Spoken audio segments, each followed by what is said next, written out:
Bonjour à tous. Comprendre le passé pour construire l'avenir, c'est donc le thème de cette 10e édition des Journées de l'économie. Joyeux anniversaire au GECO. Nous commençons tout de suite, c'est la conférence d'ouverture. Nous nous sommes chargés de regarder 10 ans en arrière. Alors je ne sais pas si vous êtes comme moi, mais autant 97 pour moi c'est le siècle dernier, autant 2007 c'était hier. Qu'est-ce qui nous est arrivé depuis 2007 2007 c'était avant tous les progrès de la lutte contre les paradis fiscaux. Croyez-le ou non. C'était avant Uber, c'était avant Twitter, c'était avant Airbnb, Facebook commençait à peine à devenir une entreprise mondiale, et 2007, c'est juste l'année du lancement de l'iPhone. Ça, c'est parce que je vois qu'il y a beaucoup de jeunes, donc j'essaie de trouver des repères pour 2007. Bref, ce qui nous est arrivé, là, c'était quelques petits exemples. Ce qui nous est arrivé, évidemment, ça ne se résume pas à ça. 2007, c'est aussi juste avant la crise.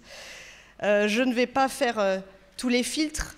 Nous avons la chance ce matin d'avoir 6 intervenants, 6 regards différents pour comprendre ce qui nous est arrivé, pour analyser les réponses qui ont été apportées aux nouvelles questions, aux nouveaux débats, et puis pour poser les enjeux des prochaines années. Ces 6 intervenants, je vous les présente et je vais les laisser dire d'où ils parlent pour que vous compreniez quel est leur prisme. Je salue d'abord, mais vous la connaissez, puisque ça fait une heure que vous êtes avec elle, c'est la grande témoin des GECO 2017, Sylvie Goulard, bonjour. Oui, ah oui, il faut me répondre. Bonjour à tous, rebonjour pour ceux qui étaient déjà là. Donc vous, votre prisme est-ce que vous allez nous faire un prisme européen ? Je ne sais pas comment vous avez deviné ça, mais effectivement, ce que j'aime bien, c'est prendre une position un petit peu décalée et essayer de donner un angle européen. Mais pas seulement. Pas seulement. Hein. Virginie Chauvin, bonjour à vous. Alors Virginie Chauvin, elle est directrice générale du cabinet Mazars, c'est-à-dire ?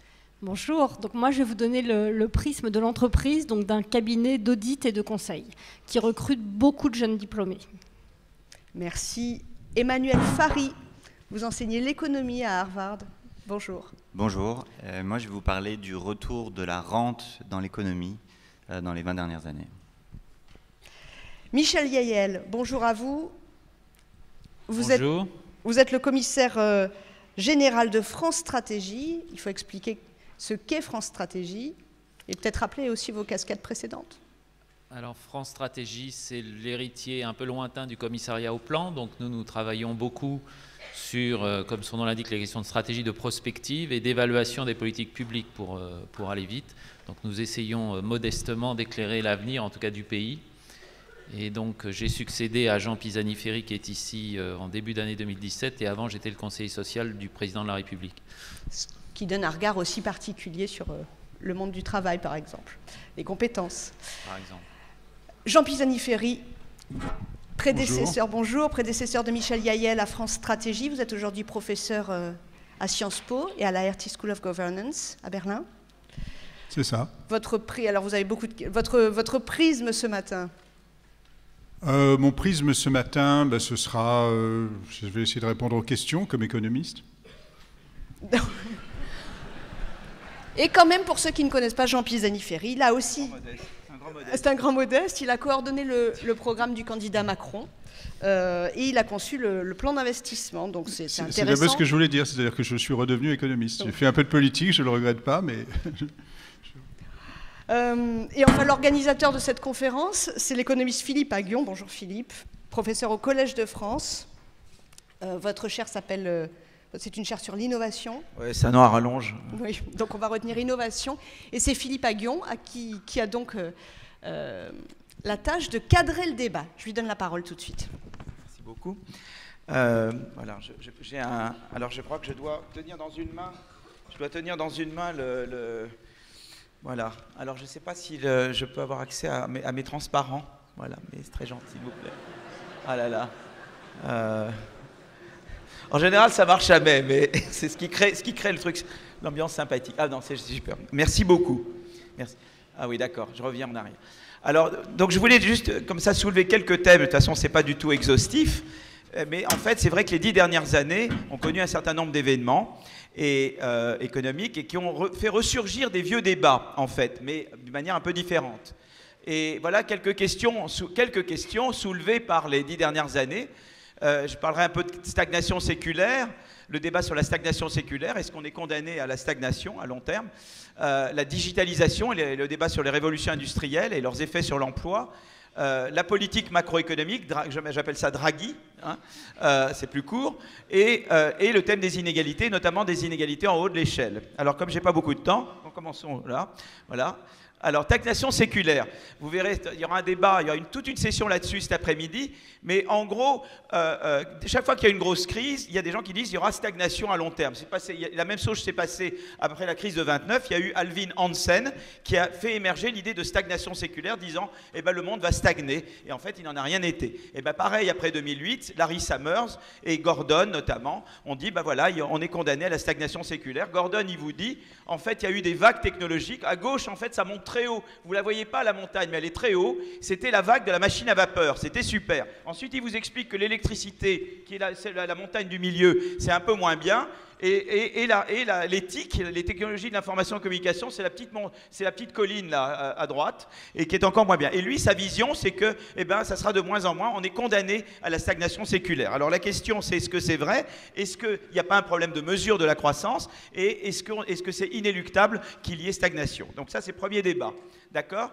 Alors ensuite, il y a le deuxième, c'est la digitalisation.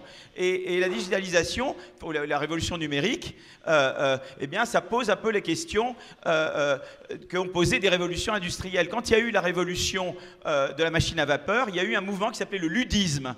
Parce qu'il y a eu donc un syndicaliste, enfin un anglais qui s'appelait Luder, et qui a dit il faut se battre parce que la machine va nous enlever l'emploi. Et il y a eu tout un mouvement qui était le ludisme. Mais finalement, il n'y a pas eu le chômage de masse auquel Luder s'attendait, qu'il craignait. En 1930, quand il y a eu la deuxième révolution, celle de l'électricité, eh bien, Keynes a dit eh bien, il y aura un chômage massif persistant. Puis finalement, on ne l'a pas observé. Et à nouveau là, on se dit, bah, tiens, voilà, l'intelligence artificielle remplace l'être humain.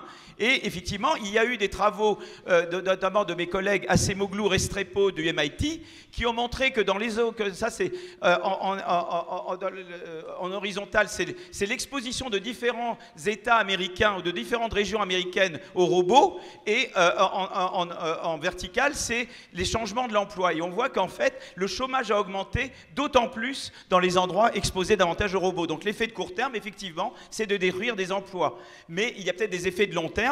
Et on pense qu'il y a des effets de long terme de l'intelligence artificielle, de la révolution digitale, qui est de créer des emplois. Alors la question, comment se fait la transition? Est-ce qu'il y a vraiment ces effets de long terme? Et donc, comment on peut gérer cette transition? Donc ça, c'est toute la problématique de la révolution numérique.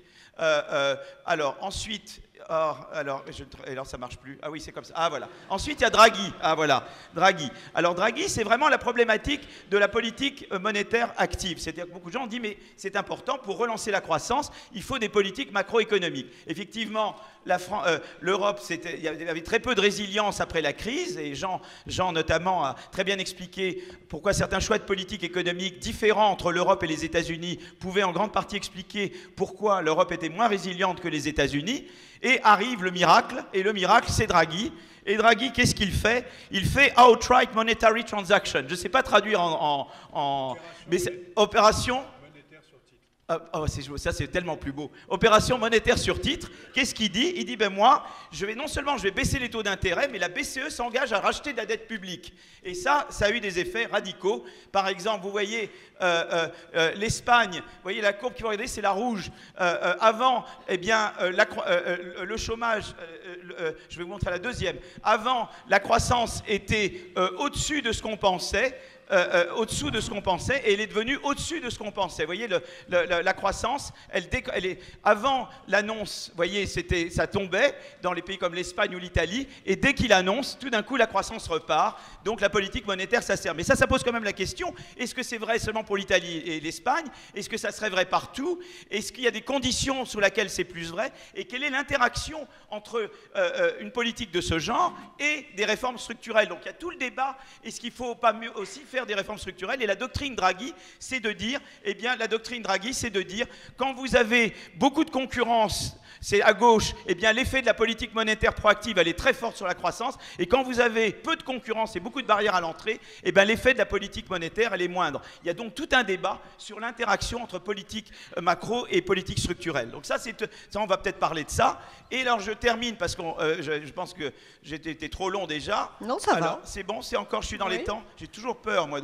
C'est les inégalités en haut de l'échelle. Voilà. Donc tout le monde a vu ce genre de figure. Donc c'est Piketty, Atkinson, Saez, qui montre la part des revenus des 1% qui gagnent le plus aux États-Unis. Donc vous prenez celui qui gagne le plus, celui qui gagne en dessous qui gagne le plus, et vous descendez, vous arrivez quand vous êtes au top 1%, et vous regardez la part du revenu qui est représentée. Vous voyez que depuis les années 80, il y a eu une accélération dans l'augmentation de la part du top 1% ou du top 0,1%. Donc là, on est tous d'accord là-dessus, ça a été un fait très important, des travaux très importants, mais la question c'est de savoir d'où ça vient. Et est-ce que c'est purement de la rente? Donc, on va voir, est-ce que c'est de la rente et quel genre de rente? Est-ce que c'est de la rente de situation ou est-ce que c'est aussi de la rente d'innovation? Parce que ce qu'on voit, par exemple, c'est que, vous voyez, la courbe en rouge, c'est à nouveau la part du top 1% représentée autrement. Et puis, la courbe en gris, c'est l'innovation, les brevets qui aussi se sont accélérés aux États-Unis pendant la même période. Donc et ce qui est intéressant, c'est que là, je regarde l'effet de l'innovation sur les inégalités. Effectivement, l'innovation augmente le top 1%. Donc c'est un des facteurs d'augmentation du top 1%. Mais vous voyez, ça n'a aucun effet sur des mesures plus globales d'inégalité. Ça, c'est la courbe en gris, qui est le Gini, qui est l'écart à l'égalité globale. Et là, on voit qu'il n'y a pas d'effet. Donc c'est très intéressant de comprendre quelles sont les sources du top 1% et comment ils affectent d'autres mesures d'inégalité, comme le Gini, comme la mobilité sociale, etc. Et donc, voilà. Donc moi, je suis toujours un optimiste. Hein. On me décrit toujours. Au lieu de mettre des conclusions, j'ai mis source d'espoir. Vous voyez, ça, c'est la conclusion d'un optimiste. Je pense que la stagnation séculaire n'est pas une fatalité. J'en dirai plus, il y aura une session cet après-midi là-dessus. Et ça sera sur... 2, la digitalisation peut permettre de créer des emplois. Maintenant, il faut savoir la gérer. Comment on fait? 3, la politique macroéconomique peut marcher, mais de concert avec des réformes structurelles. C'est là que j'appelle le nouveau pacte de croissance européen. Nous, on fait les réformes structurelles et l'Allemagne consent à plus de flexibilité macro. Et finalement, l'innovation est un facteur d'inégalité au top, mais comme elle n'a pas d'effet sur l'inégalité globale, on peut réconcilier, il y a l'espoir de réconcilier croissance et inclusion, croissance et maîtrise des inégalités, qui est un des grands défis que nous avons à relever. Voilà, je crois que j'ai été trop long et je m'arrête là. Merci beaucoup.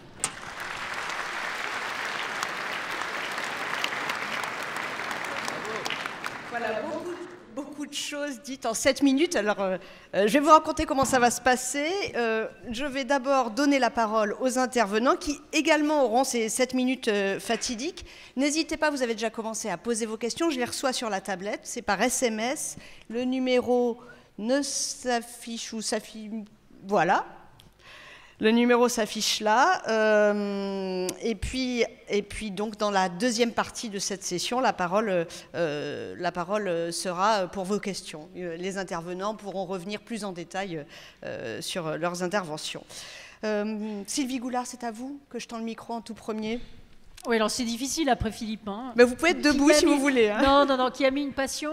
Alors justement, moi j'aurais pu choisir de vous raconter ce qu'on a fait depuis 10 ans au niveau européen, pour faire en sorte qu'une zone euro qui était totalement non équipée pour une période de crise acquiert petit à petit de l'équipement.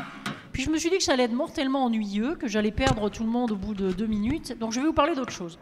Et je me suis dit, qu'est-ce qu'on peut mettre derrière les mots de réforme structurelle? Parce que les économistes aiment bien employer ce genre de mots, mais parfois on ne sait pas ce qu'il y a derrière. Et moi je vais pousser un petit coup de gueule, parce qu'après tout je suis grand témoin, je me fais plaisir. Je suis fascinée que ça fait au moins 10 ans de mémoire que l'OCDE fait des travaux qui s'appellent Closing the Gender Gap, c'est-à-dire comment on peut remédier aux inégalités hommes-femmes.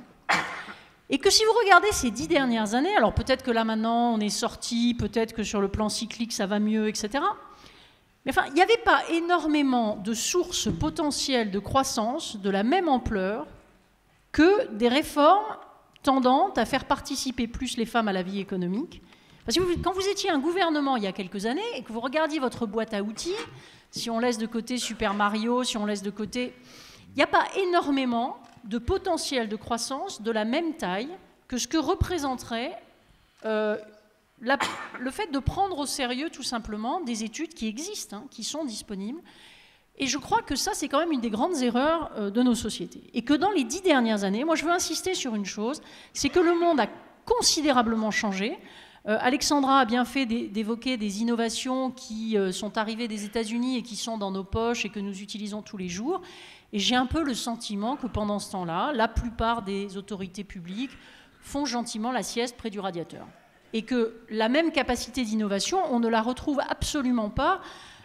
Du moins, j'espère que les choses sont en train de changer dans notre pays, mais on ne l'a pas beaucoup retrouvée ces dernières années. Et je pense qu'il n'y a aucune raison, jamais, de s'endormir sur ses lauriers. Et vous avez des études de l'OCDE qui disent à peu près ce qu'il faut faire, c'est-à-dire à la fois augmenter l'éducation, faire en sorte que les femmes arrivent à des diplômes supérieurs, mais ça, c'est largement fait.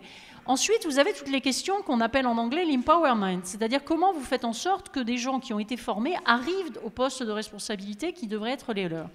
Et puis aussi, comment on fait en sorte qu'il n'y ait pas un fléchage des petites filles très jeunes, parce que vous avez tous entendu dans des familles oh, « mon fils sera ingénieur, mais ma fille c'est une littéraire, ou elle va faire de la danse, etc. » Donc, pour que ça change, il faut quand même qu'en amont, dans les familles, dans les groupes d'éducateurs, dans les écoles, dans les lycées et dans les entreprises, on fasse bouger les choses, et dans la tête des femmes aussi.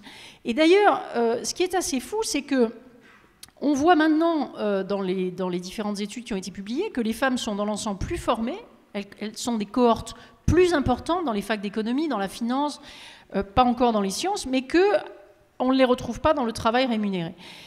Et c'est important pour la France et l'Europe, mais c'est aussi important sur le plan global, où bien évidemment, comme vous pouvez imaginer, des régions entières du monde sont très très loin d'avoir atteint ne serait-ce que nos niveaux d'accès à l'éducation ou à la santé. Il faut quand même encore rappeler que beaucoup de femmes meurent en couche.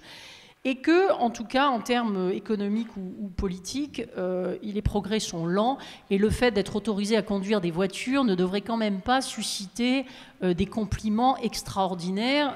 Il manquerait plus que ça. Et si je vous donne les chiffres du World Economic Forum, c'est assez étonnant, parce que 25% de participation des femmes, en plus, moi j'ai pas fait les slides, hein, parce que je suis grand témoin, je suis pas économiste, ça représenterait 250 milliards pour les États-Unis de PIB en plus, 310 milliards pour l'Allemagne, et 5,3 trillions pour le monde entier. Et donc, je crois que, moi je voudrais lancer un appel à ceux qui sont dans la salle, et notamment aussi en raison de l'actualité. Vous avez sans doute été frappés par ces histoires de harcèlement qui sortent. Je pense qu'il faut les aborder de manière aussi peu émotionnelle que possible, ce qui est difficile parfois parce qu'il y a des vies qui sont gâchées, et sur le plan économique. Il faut regarder nos sociétés. Nos sociétés sont des sociétés vieillissantes, dans lesquelles la démographie n'est pas forcément favorable, même si la France va un peu mieux que d'autres pays d'Europe notamment, dans laquelle on a besoin de tous les talents, de toutes les forces de travail, de toutes les capacités d'innovation. Pourquoi ? Pour améliorer les choses, pour le bien commun collectif. Quel est le groupe humain qui peut se permettre, quand on y réfléchit un peu, de se priver du potentiel de découverte médicale, d'innovation, de capacité managériale, de créativité de quasiment la moitié de la population? Si je vous dis ça comme ça, je vous dis chez les Martiens, ils sont en train de gâcher la moitié de leurs ressources, vous diriez quand même les Martiens devraient faire un effort. Donc je pense qu'il faut le faire. Et je crois fondamentalement, et je conclus là-dessus, qu'il y a un lien entre la perpétuation, en dépit de tant d'études, de tant de chiffres qui ont été calculés d'une discrimination, et le fait que se perpétuent dans nos sociétés un certain nombre de comportements qui ne sont pas admissibles. Et donc pour moi, ça n'est pas un combat des femmes contre les hommes, et je le dis notamment à tous les jeunes qui sont là, à toutes les jeunes femmes, mais aussi à tous les jeunes hommes, c'est un combat pour le type de société que nous voulons construire. Une société dans laquelle on utilise les talents, on reconnaît le mérite, on incite les gens à travailler, où les emplois s'obtiennent parce qu'on remplit, on a les qualités requises, et pas une société dans laquelle non seulement on se permet des gestes qui ne devraient pas se faire, mais il y a aussi des promotions qui se font selon des modalités qui ne sont pas glorieuses. Donc moi je lance cet appel, c'est pas la peine de se désoler que pendant 10 ans les choses n'évoluent pas, alors même que beaucoup d'économistes ont fait des travaux remarquables pour nous aider à faire évoluer la société. Ne vous plaignez pas des conséquences des choses dont vous ne voulez pas traiter les causes, comme dirait Bossuet. Merci.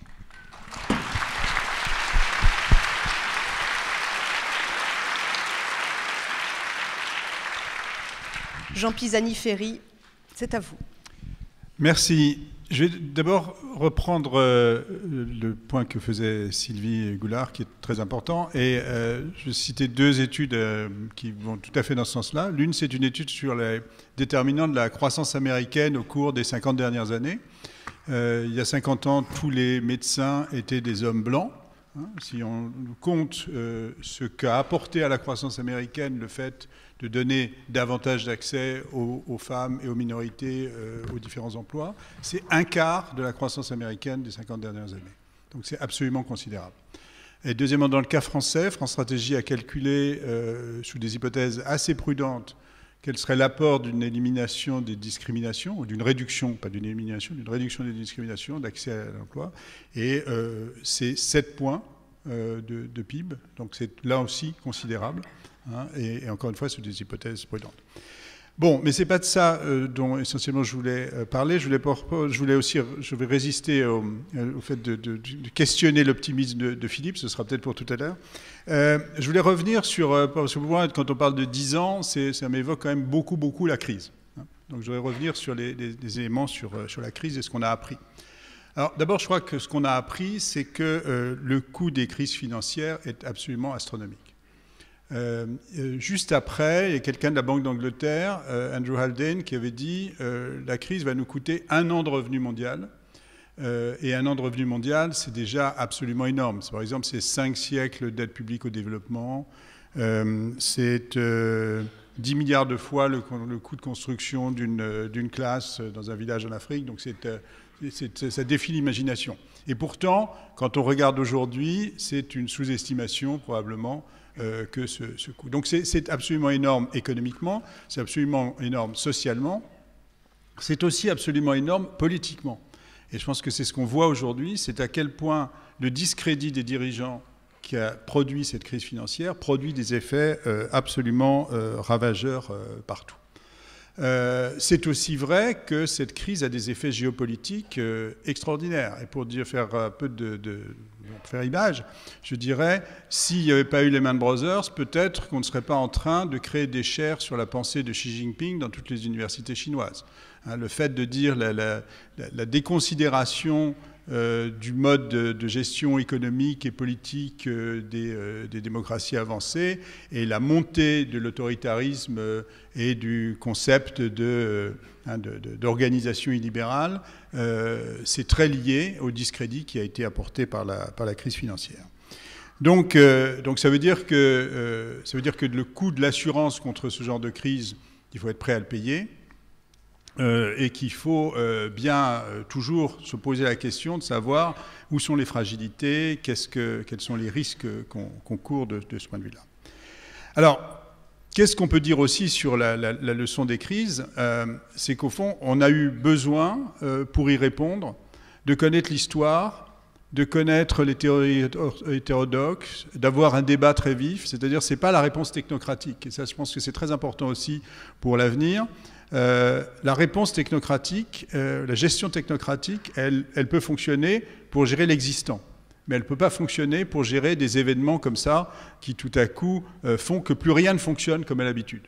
Et on a eu la chance à ce moment-là, il y a 10 ans, d'avoir en responsabilité des gens qui connaissaient l'histoire, des gens qui connaissaient, qui avaient regardé de près les crises financières. Je pense en particulier à Ben Bernanke, qui était le président de la Réserve fédérale aux États-Unis, mais aussi à des gens comme Draghi, comme Timothy Geithner, qui était à la Fed de New York, etc. Ce sont des gens qui savaient ce que c'était que les crises, Jean-Claude Trichet aussi, et qui nous ont évité de faire d'énormes bêtises.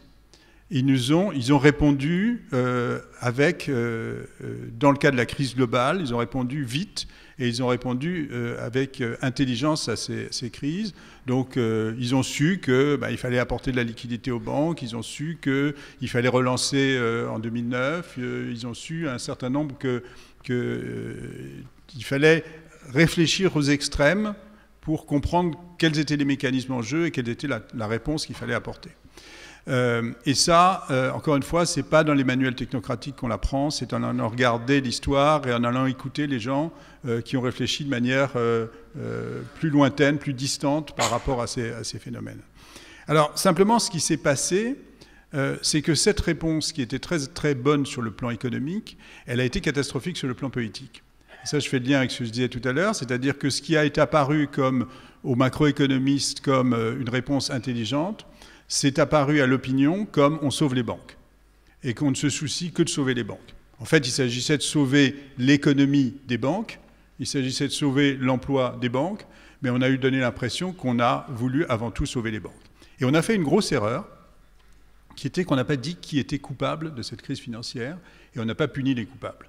C'est-à-dire que si vous demandez qui a fait erreur, qui s'est trompé, qui a conduit des politiques ou qui a été chargé de veiller à la stabilité financière et qui n'a pas fait son travail, aujourd'hui on est incapable de donner des noms. Et du coup, c'est l'ensemble de la classe dirigeante qui est considérée comme coupable de cela.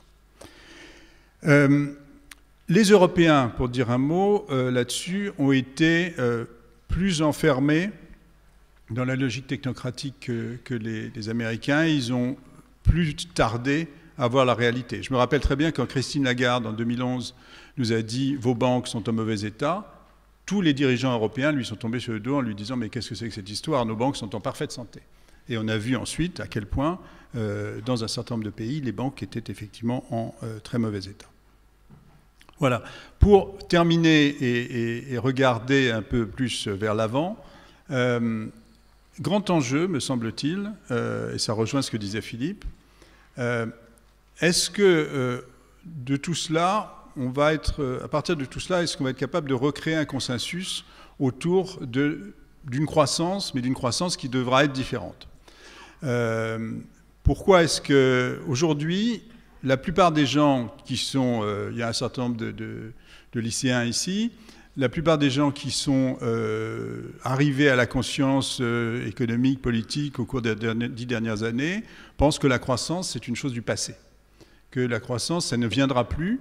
Et un certain nombre d'entre eux pensent aussi que la croissance, d'ailleurs, ce n'est pas désirable. Ce n'est pas désirable parce que ça crée des inégalités, ce n'est pas désirable parce que ça détruit l'environnement. Et je pense que comme économistes, nous pensons qu'effectivement, il faut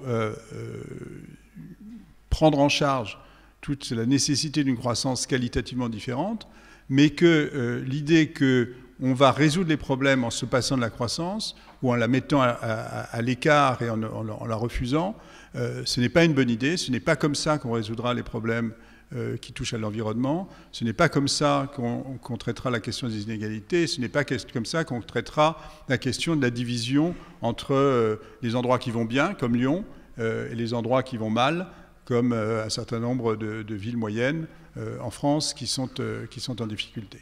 Et donc, recréer le consensus autour de la croissance est tout à fait important pour l'avenir. Merci. Merci.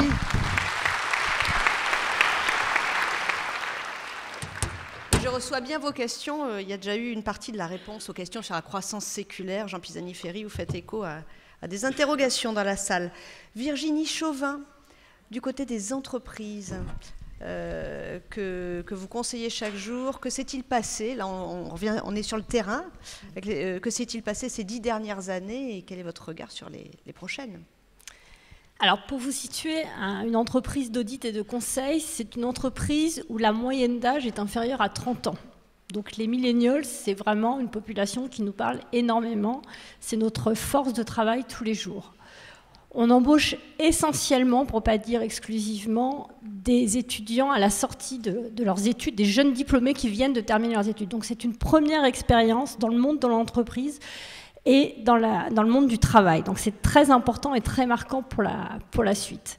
Ce qu'on a pu constater sur ces dernières années, c'est qu'il y avait un vrai changement dans les mentalités, dans le rapport au travail, et en particulier une défiance vis-à-vis des grandes entreprises. Et nous sommes une grande entreprise, donc pour nous, cela signifie pas mal de changements. On a pu constater également une grande aisance dans les outils technologiques, tout ce qu'on appelle les innovations digitales. On en parle quand on a un certain âge. Pour les jeunes générations, c'est simplement la façon de travailler d'aujourd'hui et c'est normal. Donc cette aisance par rapport aux outils, pour nous aussi, c'est un changement. Donc par rapport à tous ces éléments-là, cela signifie pour nous une vraie nécessité de transformer en profondeur notre façon de travailler, l'ensemble des métiers, du conseil, de l'audit. L'audit, c'est le commissariat aux comptes, donc c'est une profession réglementée, et même sur une profession réglementée, on se rend compte qu'on a une transformation en profondeur à réaliser et qu'on peut la réaliser. Donc la première donnée de la transformation, c'est la transformation du recrutement. Traditionnellement, dans ces métiers-là, on recrutait essentiellement des profils issus du management, de la gestion, de la finance. Aujourd'hui, comme on veut que nos collaborateurs soient acteurs de cette transformation, on a besoin de geeks, on a besoin de profils beaucoup plus techniques, beaucoup plus à l'aise avec tous ces outils.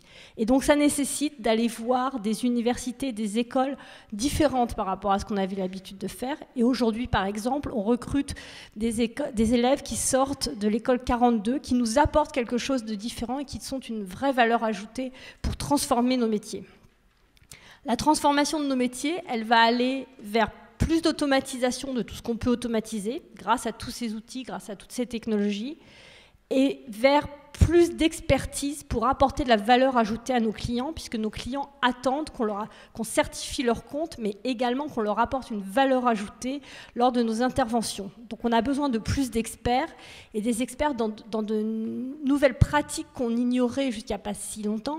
Donc on recrute notamment des data scientists et de plus en plus des experts en cybersécurité, des experts de la finance quantitative, plein de nouveaux métiers et demain encore de nouvelles typologies d'expertise qu'on ignore même aujourd'hui, et c'est vers ça qu'on va. Donc pour ça, on a été obligé de développer de plus en plus de relations avec les universités et les écoles pour travailler très en amont, pour faire une sorte de mentoring des étudiants, pour les accompagner vers le monde du travail et aussi pour leur confier des projets et pour les faire baigner dans nos entreprises avant même d'y rentrer. La deuxième transformation pour nous, c'est une transformation, un type de management. Donc je vous le disais, il y a une défiance qui est apparue dans le monde de l'entreprise et de la grande entreprise en particulier, de plus en plus de volonté d'aller vers de l'entrepreneuriat. Notre réponse, c'est d'apporter de l'intrapreneuriat. Donc d'avoir des collaborateurs qu'on met sur des projets, à qui on confie des projets et à qui même on demande de nous apporter des idées de transformation pour pouvoir conduire ce changement dans nos métiers.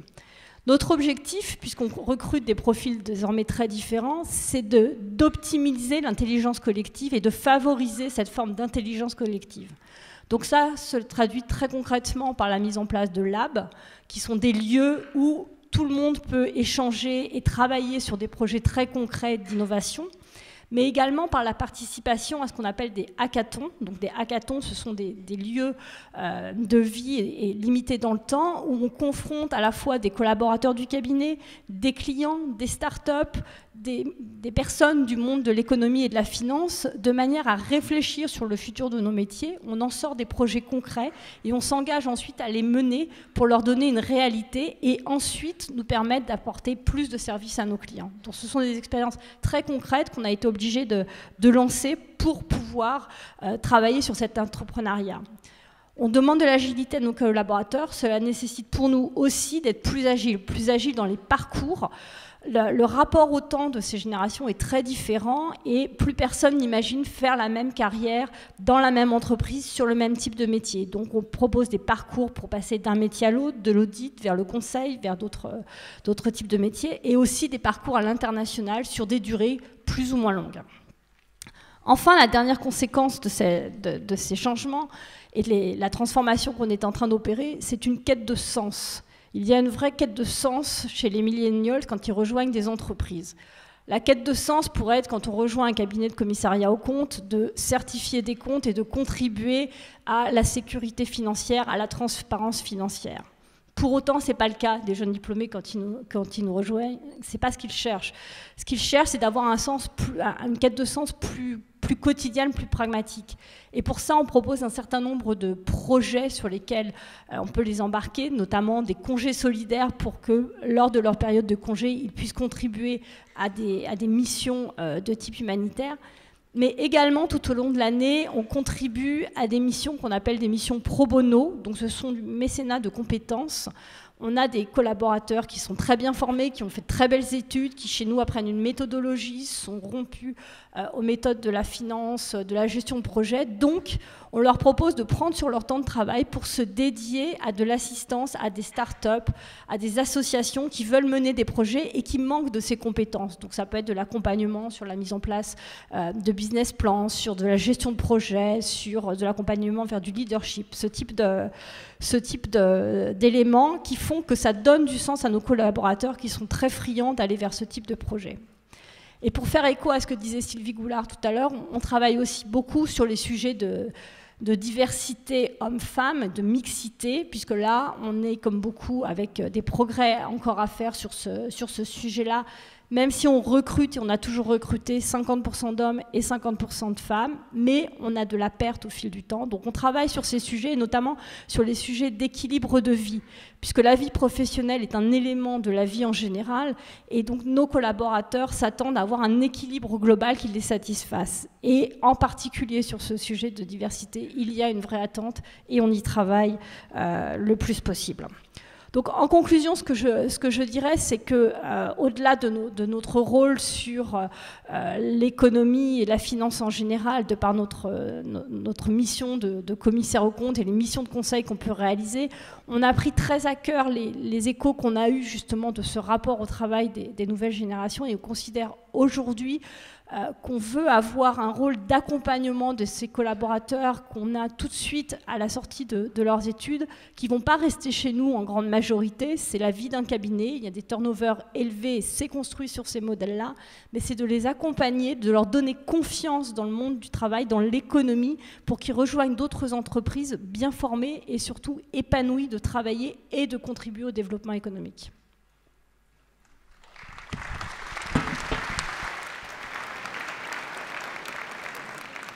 Merci. Donc un regard sur l'arrivée des jeunes générations ces 10 dernières années et leurs attentes du monde de l'entreprise. Michel Yael, je vous demande de prendre le micro. Je vais me lever parce que j'ai mal au dos, et comme ça va me faire une petite pause. Pardon de vous tourner le dos, je vais reculer un peu ma chaise. Je vous en prie, mais Philippe Aghion a mis la barre haut. Hein. Oui, voilà, alors donc, je ne vais pas m'aventurer sur le terrain de Philippe, puisque je pense que les questions nous s'y ramèneront. Je pense que nous ne sommes quand même pas totalement sortis de la crise, et comme le dit Christian de Boissieu, le chat de la crise, il l'imagine comme un chat, c'est une vision comme une autre, se faufile toujours sous le tapis, c'est-à-dire qu'en gros les causes peuvent changer et les ferments de difficultés ne sont plus exactement les mêmes qu'il y a 10 ans, mais je partage quand même l'optimisme global du professeur. Moi, je voulais évoquer 2 points qui n'ont pas encore été traités sur la situation française. Le premier, c'est celui des territoires, et le second point, c'est la question des compétences. Alors, vous me direz, on est un peu loin de l'économie, mais vous allez voir qu'en fait, on en est très très près. Alors la question des territoires, il y a été fait allusion ce matin rapidement, je crois, puisqu'en arrivant, j'ai entendu quelques éléments de votre débat introductif, donc je ne vais juste me contenter de le répéter. Nous avons beaucoup travaillé à France Stratégie sur cette problématique, et la question qui se pose, c'est celle de l'égalité des territoires et de l'équilibre des territoires. Vous avez tout ça bien en tête. En fait, il y a 2 grilles de lecture. Il y a les métropoles versus les autres territoires, c'est-à-dire qu'on sait que les métropoles, c'est-à-dire les aires urbaines de plus de 500 000 habitants, ont absorbé, ce qui n'est pas un drame en soi, mais ce qui peut poser des problèmes d'équilibre, plus de la moitié des créations d'emplois depuis 10 ans. Et sur cette moitié, une autre moitié a été le fait de la région parisienne, et de Paris même au sens urbain du terme.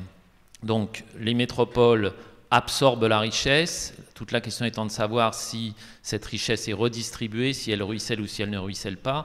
Ce que nous avons mis en lumière avec d'autres, c'est que ce ruissellement existe, ces impacts positifs existent, mais qu'ils sont extrêmement inégaux d'une région à l'autre, d'une métropole à l'autre, et grosso modo, vous avez une sorte de différenciation du territoire français entre l'Est et le Nord-Est, où les choses vont un peu moins bien, et l'Ouest et le Sud-Ouest, où elles vont carrément mieux, Lyon étant un petit peu si je puis dire, dans une situation intermédiaire, mais qui pousse plutôt vers le positif. Donc nous savons que les emplois les plus qualifiés se trouvent là, que les emplois les moins qualifiés se trouvent ailleurs, que les niveaux de diplôme se trouvent là, que les plus faibles diplômes se trouvent ailleurs et que les niveaux de salaire s'en ressentent aussi, puisque nous avons aussi mis en lumière que le gradient des salaires, des rémunérations dans notre pays était d'abord lié territorialement à la densité de personnel qualifié. Quand vous avez une zone où, pour des raisons historiques ou diverses, la proportion de personnel qualifié et diplômé est plus importante qu'ailleurs, alors à ce moment-là, les niveaux de salaire sont plus élevés, y compris pour les non qualifiés. Donc la question des métropoles, la question de la division du territoire, la question aussi des autres territoires dont on parle peu, territoires ruraux, bien entendu banlieues plus ou moins en difficulté, tout cela me semble, en tout cas nous semble, être un des enjeux absolument majeurs pour la France, peut-être pour d'autres pays voisins, mais en tout cas pour la France, à relever dans les 5 à 10 ans qui viennent, et probablement pour certains d'entre eux avec une plus grande urgence encore. La deuxième question qui est assez liée est celle des compétences. Alors qu'est-ce que ça veut dire que les compétences? Ça veut dire que nous devons répondre à un paradoxe français qui est le suivant. Nous avons en France une élévation du niveau moyen de qualification de la population qui est tout à fait frappant, puisque au début des années 80, il y avait à peu près 46% ou 47% de la population salariée qui était peu ou pas qualifiée, qui n'avait pas de diplôme professionnel ou académique ou de l'éducation nationale. Cette proportion est tombée à 20%. Alors 20%, ça reste important, mais en venant de 50% quasiment, vous voyez que la courbe est quand même extrêmement encourageante. Or, pendant cette période, nous avons toujours vu la proportion de population active ne maîtrisant pas ce qu'on appelle les compétences de base sur le plan de la lecture et de l'écriture, sur le plan de la numération, sur le plan maintenant du numérique, rester relativement faible. Nous n'avons que 30% à peu près de cette population. Nous avons encore 30% de cette population active qui ne maîtrise pas suffisamment en tout cas, ces compétences de base, ce qui est évidemment dramatique, puisque quand on ne les maîtrise pas, non seulement on peut encourir des difficultés de toute nature dans son travail, si on n'a pas de travail, on peine à en trouver un, et si on doit en changer, la mobilité devient vite difficile, inaccessible, voire absolument dramatique. Donc le gouvernement, Jean Pisani reviendra sans doute, a décidé d'un grand plan d'investissement au sein duquel la partie compétences va occuper une place tout à fait prioritaire. On s'en félicite tous, puisque 15 milliards devraient lui être affectés dans les années qui viennent. Ça veut dire un sursaut à la fois pour l'économie française, puisqu'une population qualifiée, c'est un des facteurs majeurs du retour de la croissance et d'une croissance solide et durable, mais aussi d'une capacité à faire face à la révolution digitale. Donc la question étant de savoir, Philippe y faisait allusion dans l'une de ses courbes, quel est l'impact attendu du numérique, de la révolution digitale et de l'intelligence artificielle. Nous avons des chiffres très différents les uns des autres. Certains considèrent que 15%, c'est plutôt notre thèse, au plus des impacts seront concentrés sur la population active, c'est-à-dire 15% de la population sera directement impactée. D'autres études montrent que c'est plutôt 50%, mais pas impacté, concerné. Alors quand on me demande quelle est la différence entre impacté et concerné, je cite ce vieil adage d'un économiste anglo-saxon qui disait, économiste du travail, dans l'œuf au bacon, le cochon est impliqué, la poule est concernée. Ça vous donnera l'occasion de faire la différence entre les deux. Donc voilà ce que je voulais simplement dire, ce double accent sur les territoires et les compétences. Si j'avais eu le temps, je vous aurais bien parlé d'Europe, mais d'autres le feront avec plus de talent que moi tout à l'heure sans doute, parce que évidemment la dimension européenne des réponses à la crise est absolument centrale. Et aussi d'un sujet dont il sera peut-être question tout à l'heure, qui est ce qu'on appelle pour les anciens la réforme de l'État et pour les modernes la réforme de l'action publique. Parce que pour gérer tout ça, il faut une république, des services publics, des administrations qui, tant en France qu'au niveau européen, soient à la hauteur, mais on y reviendra peut-être dans un instant. Merci.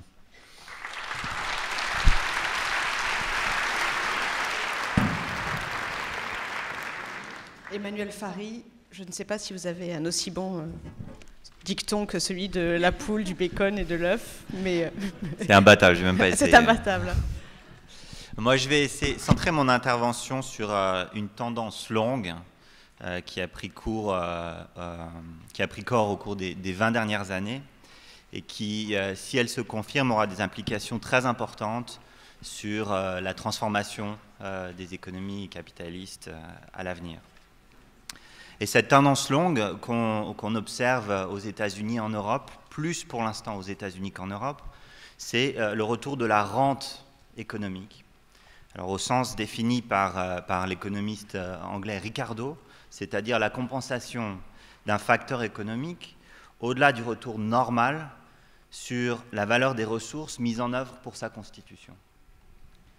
Alors, quels sont... Je peux faire une seconde le grand témoin? Prenez un petit exemple peut-être quand même. Alors, il y a l'exemple de la rente foncière ou la rente immobilière. Donc, la terre, elle existe. On n'a pas grand-chose à faire pour la faire exister. Elle nous est donnée. Et c'est quelque chose qui rapporte de l'argent. Donc ça, c'est l'exemple d'une rente. Un autre exemple de rente, c'est une rente de monopole.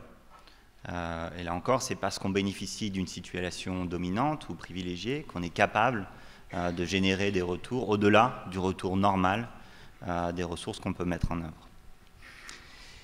Alors, quels sont les signes de ce retour de la rente économique et quelles en sont les conséquences pour le dynamisme économique et pour la dynamique des inégalités? Vous verrez que les signes sont multiples et assez flagrants, et que les conséquences pour le dynamisme économique et pour les inégalités sont potentiellement très importantes et qu'on en voit déjà les traces. Aux États-Unis, on a observé au cours des 20 dernières années une augmentation de la concentration dans la majorité des industries au cours des 20 dernières années, c'est-à-dire depuis 1997.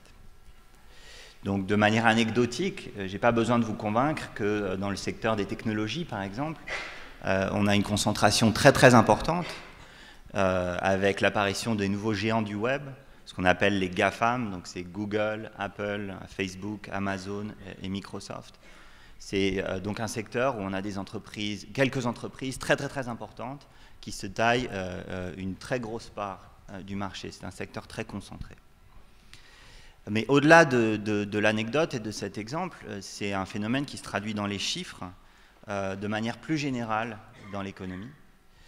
Donc par exemple, si vous regardez le pourcentage des industries où les 4 plus grosses entreprises contrôlent plus du tiers du marché, ce pourcentage a augmenté de 30 à 40% au cours des 20 dernières années. Pour prendre des exemples concrets, si vous regardez dans le secteur du commerce grand public, la part des 50 entreprises les plus grosses a augmenté de plus de 10%.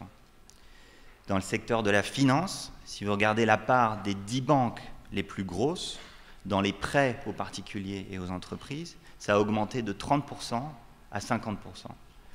Donc ce qu'on voit de manière très générale, c'est une augmentation de la concentration avec un petit nombre de très grosses entreprises qui concentrent une partie très importante du marché. Pour l'instant, c'est un phénomène essentiellement américain et pas encore, ou dans une moindre mesure, un phénomène européen. Et une des questions qui se posent, c'est est-ce que ces tendances vont venir se manifester aussi en Europe? La deuxième grande question qui se pose, c'est vis-à-vis de cette augmentation de la concentration, c'est est-ce que c'est un développement qui est positif ou bénin, ou est-ce que c'est quelque chose dont il faut s'inquiéter? Alors la manière positive de le voir, ce serait de dire que c'est la conséquence de l'avènement de rendements d'échelle beaucoup plus importants.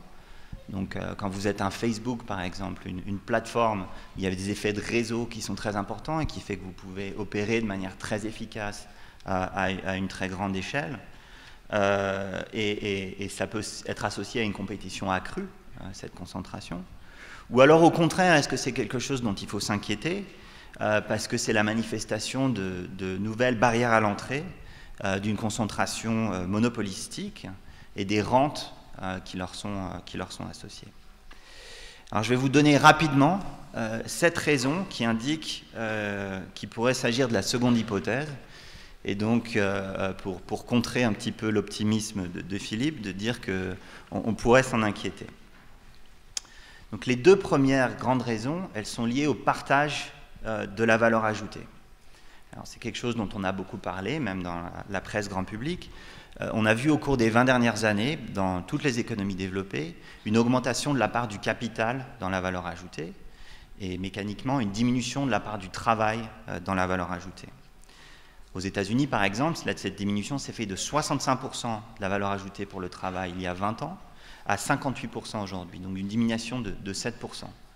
Ce qui, même mis dans une perspective historique très longue, est un mouvement très important. Okay, donc réduction de la part du travail dans la valeur ajoutée, phénomène mondial. Qu'est-ce qui explique cette réduction du partage de la part du travail dans la valeur ajoutée? Alors, en grande partie, c'est lié au secteur immobilier, parce que le secteur immobilier est un secteur très capitalistique, où le capital joue un rôle très important, et où la terre aussi joue un rôle très important. Et la taille de ce secteur s'est accrue, et la part du capital dans ce secteur s'est aussi accrue. Donc ça, c'est une manifestation du retour de la rente foncière et de la rente immobilière, exactement la même dont parlait Ricardo au XIXe siècle, et qui à l'époque avait déclenché des grands débats économiques sur qu'est-ce qu'il fallait faire vis-à-vis de cette rente. Et en particulier, il y avait eu des grands débats en Angleterre, en France et aux États-Unis sur la taxation de la rente foncière. Cette augmentation, le secteur immobilier, ça explique tout le déclin dans les économies européennes, mais seulement une partie aux États-Unis, à peu près la moitié. Et le reste est expliqué par une augmentation du pouvoir de monopole, de monopsone, et des marges des entreprises et des rentes qui leur sont associées. Et c'est quelque chose qu'on voit dans tous les secteurs. Et de manière très intéressante, ce qui se passe dans tous ces secteurs, c'est un phénomène de composition, au sens où les entreprises qui ont les marges les plus élevées, qui sont aussi les plus capitalistiques, ont énormément grossi. Et donc mécaniquement, la part du travail a baissé dans toutes les entreprises parce que ces géants, ces firmes un peu superstars, qui ont des très grosses marges, qui sont très intensives en capital, sont devenues beaucoup plus grosses. Et c'est quelque chose qu'on voit de manière beaucoup plus générale dans l'économie et dans le dynamisme économique, dans la dynamique des inégalités. Je vais vous en parler maintenant. La deuxième raison qui est aussi liée au partage de la valeur ajoutée, c'est une divergence très importante entre le taux de retour, le taux de rendement sur le capital et les taux d'intérêt sans risque. Donc les taux d'intérêt sans risque, au cours des 20 dernières années, ont énormément baissé, d'à peu près 5% à des valeurs qui sont aujourd'hui négatives si on prend en compte l'inflation, moins 2%. Donc une baisse de 7% des taux d'intérêt réels, c'est vrai en Europe, c'est vrai aux États-Unis. Mais tous les taux de rendement n'ont pas baissé. Si vous regardez le taux de rendement sur le capital et dans les entreprises, il est stable à un taux d'à peu près 8%. Donc il y a une divergence qui s'est opérée entre les taux d'intérêt et les taux de rendement sur le capital. Et la question, c'est qu'est-ce qui explique cette divergence? Une partie de cette divergence, c'est les primes de risque. C'est le fait que quand vous investissez du capital dans des entreprises, vous prenez un risque, ce qui n'est pas le cas quand vous investissez dans des obligations ou des actifs très sûrs. Mais ça explique seulement une partie de cette divergence. Et une hypothèse très sérieuse, c'est qu'une bonne partie de cette divergence, à peu près 50%, est expliquée par des rentes aussi, des rentes de monopole, des rentes foncières. Voilà. Ensuite, trois faits qui sont liés à la dynamique des inégalités. La première, c'est que si vous regardez ce taux de rendement sur le capital, il n'est pas uniforme dans toutes les entreprises, et sa dispersion au sein entre les entreprises a beaucoup augmenté au cours des 20 dernières années. Donc si vous regardez le ratio entre les taux de rendement du 10% des entreprises les plus profitables comparé à la médiane, ce ratio a augmenté d'un facteur de 2 à un facteur de 5. Donc c'est une augmentation considérable de l'hétérogénéité, de la dispersion des taux de rendement sur le capital. Et là encore, ce que vous voyez, c'est la traduction de l'émergence de ces firmes superstars qui sont très grosses et très rentables et qui deviennent beaucoup plus rentables que le reste de l'économie. Ça a aussi des traductions pour l'accroissement des inégalités de salaire entre travailleurs. Et ce qu'on voit, c'est que donc, il y a eu une augmentation des inégalités de salaire, et cette augmentation des inégalités se fait beaucoup plus entre les entreprises qu'au sein d'une même entreprise. C'est-à-dire qu'il y a des entreprises qui ont des très forts taux de rendement sur le capital, et où aussi les salaires sont beaucoup plus élevés, et des entreprises où c'est moins le cas.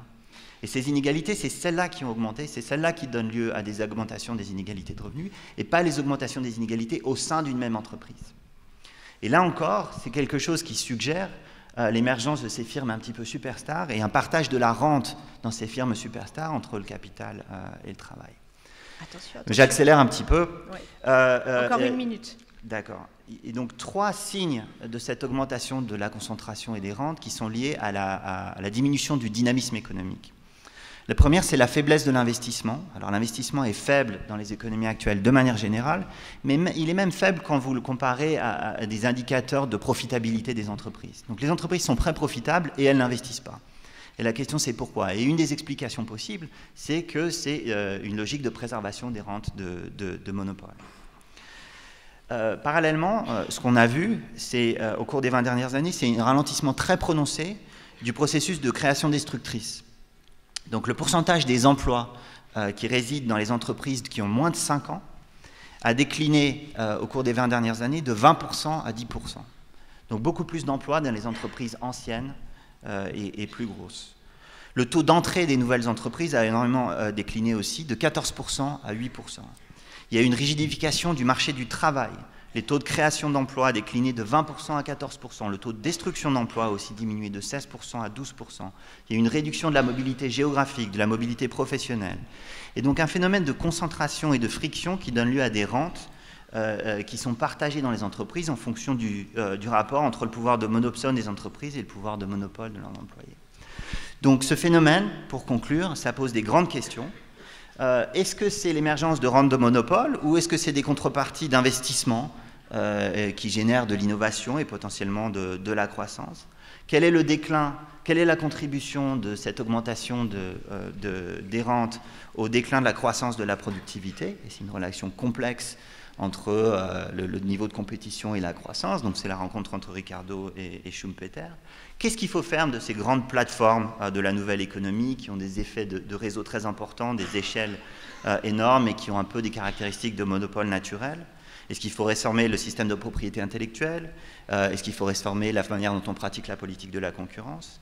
Qu'est-ce qu'il faut faire vis-à-vis de l'augmentation de la rente foncière? Et ça renvoie, comme je le disais auparavant, au grand débat du 19e siècle, à Ricardo. Est-ce qu'il faut taxer la rente foncière? Est-ce qu'il faut réformer les régulations sur la construction immobilière? Et bien d'autres questions. Merci.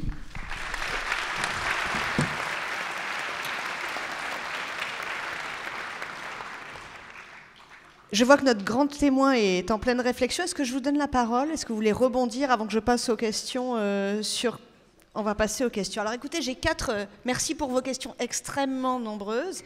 Il me semble qu'il y a 4 types de questions sur ce qu'on vient d'entendre. Il y a des questions sur l'emploi, le chômage, la digitalisation, des questions sur la crise financière, des questions sur la croissance séculaire, et puis en effet sur les inégalités et les territoires. Et je demanderai aux participants, parce qu'il y a pas mal de questions de vocabulaire, stagnation séculaire par exemple, je fais le grand témoin, il faut préciser, il faut dire ce que c'est, il faut dire de quoi on parle. Philippe Aghion, je vais commencer par vous.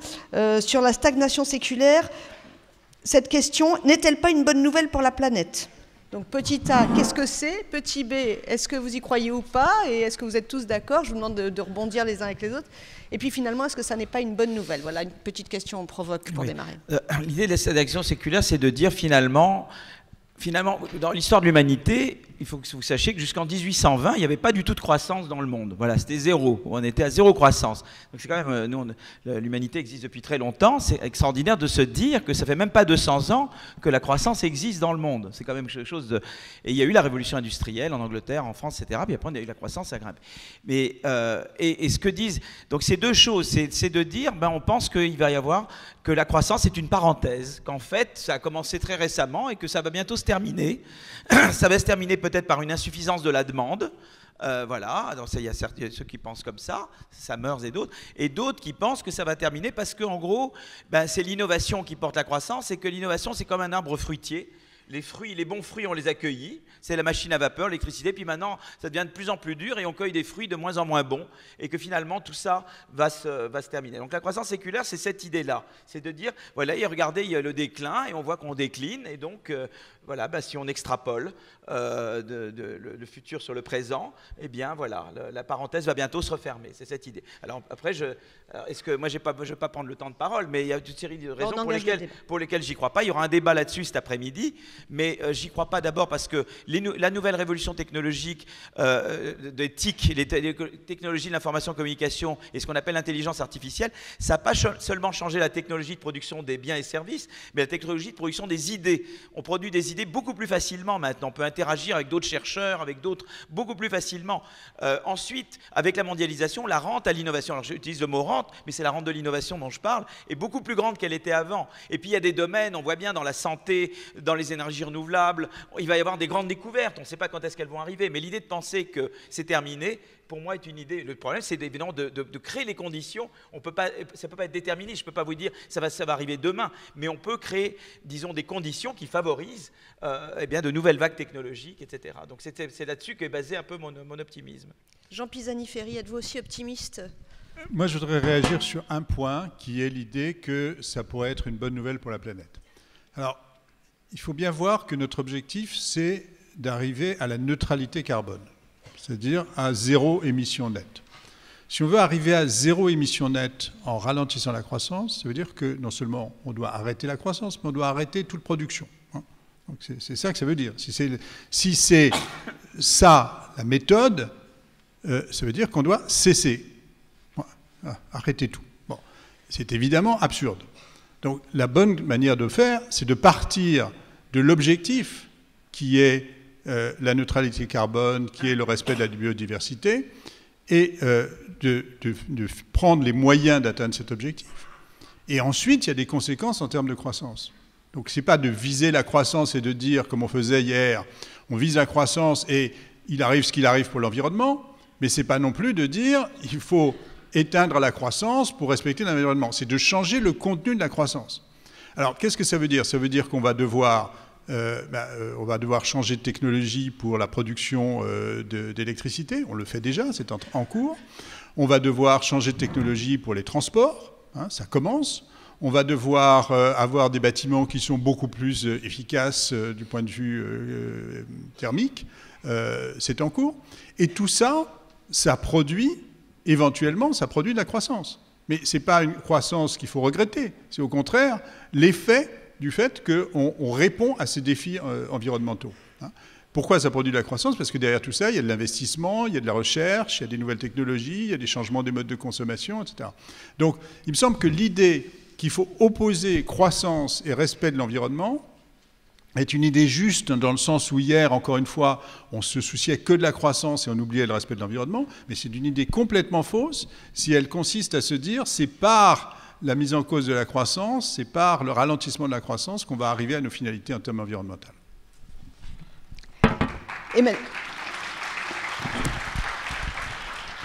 Emmanuel Farry. Oui, je voulais rajouter quelque chose sur la croissance du progrès technique, l'augmentation de la productivité. Est-ce qu'il faut être pessimiste comme les Gordon ou au contraire penser que les choses vont s'améliorer à l'avenir? Et je pense qu'il est tout à fait possible qu'on soit au creux de la vague en ce moment. Donc il y a toutes ces technologies qu'on voit débarquer, les technologies qui sont liées à l'intelligence artificielle et bien d'autres choses qui sont une évidence.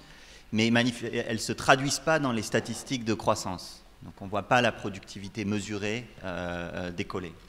Et ça fait écho à un paradoxe qui s'est manifesté dans les années 90, qui s'appelait le paradoxe de Solow. Solow, c'est un grand économiste américain, un grand prix Nobel, qui avait dit « on voit les ordinateurs partout, sauf dans les statistiques ».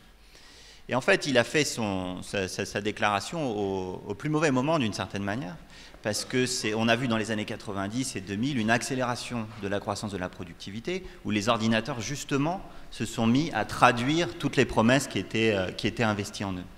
Et je pense qu'il est tout à fait possible qu'on en soit exactement au même stade en ce moment vis-à-vis de ces nouvelles technologies, et qui prennent du temps, finalement, à se manifester, à se traduire en productivité, parce qu'il faut faire beaucoup d'investissements complémentaires pour les adapter et en tirer les fruits, des investissements d'innovation, des investissements d'adaptation des organisations. Et je pense qu'il est possible qu'on voit du coup une accélération de la croissance de la productivité dans les années qui viennent. Et c'est une source d'optimisme. À moins que quelqu'un veuille... j'ai pas mal de questions sur le contenu en emploi de ce qui va arriver, de cette digitalisation, de cette croissance éventuelle. Et j'ai des reproches que je prends à mon compte sur le mot chômage. Pour l'instant, aucun d'entre vous, ni moi, n'avons prononcé le mot chômage, ni emploi atypique. Alors, je voudrais avoir des regards, si vous voulez bien, sur ce qui nous est arrivé ces 10 dernières années et ce que vous entrevoyez sur le contenu en emploi. Sylvie Goulard. Oui, non, je voulais d'abord dire une petite chose, parce qu'en général, en France, enfin, moi qui parle souvent d'économie dans plusieurs pays d'Europe, on a une vision un peu monochrome. Il y a une seule couleur dans toute l'Europe sur les taux de chômage pendant les 10 dernières années. Or, le paysage est beaucoup plus contrasté. Il y a eu des pays dans lesquels, déjà depuis quelques années, et des régions dans lesquelles on est au plein emploi. Et il n'y a pas donc de fatalité du chômage, il n'y a pas de... comment dirais-je, y compris dans des pays qui ont pris des mesures qui étaient plutôt considérées comme des mesures dites d'austérité. En fait, il y a plutôt un lien entre la croissance et la création d'emplois avec la bonne gestion des finances publiques et les réformes structurelles, avec bien évidemment un caveat, c'est que c'est compliqué. Il y a par exemple le facteur formation qui a beaucoup joué, et ça a été dit, comme vous venez de le dire à l'instant, on bénéficiera d'autant plus des avantages de certaines innovations que l'ensemble de la population, à la fois les personnes les moins bien formées dont vous avez parlé, les femmes qui sont tenues à l'extérieur du marché du travail, des personnes d'un certain âge qui se sentent un peu larguées, seront remises dans la grande bassine, je dirais, de la formation et de la confiance en soi. Donc je crois qu'on n'en a pas parlé, et c'est une vraie question, et je comprends tout à fait les préoccupations des gens qui en souffrent. Ce que je voulais dire simplement, c'est qu'il ne faut pas croire qu'il y a une sorte de facilité et que les taux sont totalement égaux. Par exemple, le chômage des jeunes, c'est d'ailleurs vertigineux, est infiniment plus élevé dans les pays du sud de la zone euro que dans les pays du nord, avec des conséquences, parce que 10 ans, pour des gens de mon âge, ça paraît hier, mais pour des gens jeunes, 10 ans, c'est le passage de l'enfance au moment où on aurait envie de constituer une famille, etc. J'avais une autre question que je voulais vous poser, parce qu'on met tout le temps en cause la politique de concurrence. Ça aussi, c'est une des choses en France qui est souvent vue de manière excessive. Il peut y avoir des décisions, d'ailleurs, en matière de concurrence qui ne sont pas opportunes. Mais quand vous avez dit qu'il y avait une différence entre les États-Unis et l'Union européenne de ce point de vue-là, est-ce qu'à votre avis, et je n'ai pas la réponse, est-ce qu'à votre avis, ce n'est pas aussi parce qu'il y a une attention plus grande sur ce continent à la possibilité d'avoir de la concurrence? Et quand les gens souvent reprochent à Bruxelles, entre guillemets, d'être trop centré sur la défense de la concurrence, est-ce que dans le fond, ce n'est pas la protection de chacun d'entre nous contre les rentes? Je pense que vous suggérez une hypothèse qui est tout à fait plausible en fait. Il y a eu une divergence très importante des pratiques de politique de la concurrence aux États-Unis et en Europe, en particulier au cours des 10 dernières années. Aux États-Unis, il y a eu une décision très importante de la Cour suprême qui a consacré l'idée que le pouvoir de monopole et le profit étaient nécessairement, ou la contrepartie d'investissement en innovation, etc., était du coup difficilement attaquable. En Europe, on n'a pas cette philosophie-là, et la DG Comp à Bruxelles a eu une attitude beaucoup plus vigilante vis-à-vis de la concurrence. Quand on regarde les grandes fusions mondiales, elles sont plutôt bloquées par la DG Comp que par son homologue américain. Et donc je pense qu'on est plus dur et plus vigilant sur le maintien de la concurrence en Europe, et que c'est tout à fait possible que ce soit en partie ce qui explique la divergence entre les États-Unis et l'Europe. Michel Yaillet, oui, on va utiliser celui-ci. Je vais prendre celui-là, oui. Voilà. Excusez-moi. Oui, deux choses sur l'emploi et le chômage. Il faut effectivement renverser le miroir pour partir du chômage, mais quand on parle d'emploi, on parle du chômage et vice-versa. Peut-être un petit tempérament sur les comparaisons internationales, puisqu'il faut comparer des systèmes comparables. En gros, ce que la France a fait avec un bonheur inégal, mais quels qu'aient été les gouvernements, ou ce qu'elle n'a pas fait, c'est faire le choix des mini-jobs. Donc nous souffrons dans ce pays, c'est vrai, d'un nombre d'emplois précaires relativement important. J'entends par emploi précaire l'intérim et surtout les CDD, qu'il est question, à mon sens, à juste titre, de taxer davantage aujourd'hui. Mais c'est vrai que nous n'avons pas pour autant fait le choix d'aller au-delà de cette précarité déjà importante et de faire des contrats, vous savez, à 0 heure, comme on en connaît chez la plupart de nos voisins. Alors je ne dis pas ça pour expliquer l'importance du taux de chômage en France, mais simplement pour attirer l'attention sur le fait qu'on ne peut pas comparer des taux de manière brute. Il faut quand même regarder comment fonctionnent les systèmes de droit du travail, par exemple au sein de l'Union européenne. Parce qu'à l'extrême, si nous avions adopté le système britannique, par exemple, il est probable que notre taux de chômage au sens du Bureau international du travail serait passé presque mécaniquement de près de 10% à peut-être 7, 7,5, 8. La deuxième chose qui fait le lien avec ce que je disais tout à l'heure sur les territoires, c'est que le taux de chômage, sans entrer dans les détails techniques, est une sorte de halo au sein duquel on a du mal à percevoir des spécificités. Retenez simplement que pour les jeunes, comme le disait Sylvie Goulard, effectivement, le taux de chômage est supérieur très nettement à ce qu'il est pour l'ensemble de la population active. Mais pour les jeunes non diplômés, il est 50% supérieur à celui des jeunes davantage diplômés. Et pour les jeunes non diplômés qui habitent un certain nombre de quartiers dits de politique de la ville ou de quartiers sensibles, il est encore supérieur. C'est-à-dire que vous avez un gradient dans la politique, dans la situation des 18-25 ans, qui est encore aujourd'hui relativement interpellant et pour tout dire, à mon sens, assez dramatique. Bon, le dernier point sur l'emploi, mais ça a été dit et je pense qu'il faut qu'on martèle ce message, c'est que nous avons besoin d'investir considérablement dans l'enseignement supérieur, dans la formation, si nous voulons que les perspectives ouvertes par le digital, l'intelligence artificielle, etc., dont nous avons tous parlé, chacun avec ses mots, se transforment véritablement en opportunité et pas en contrainte. C'est maintenant que ça se passe, c'est dans les mois qui viennent, et nous engageons, ce faisant ou pas, les 5 à 10 années à venir.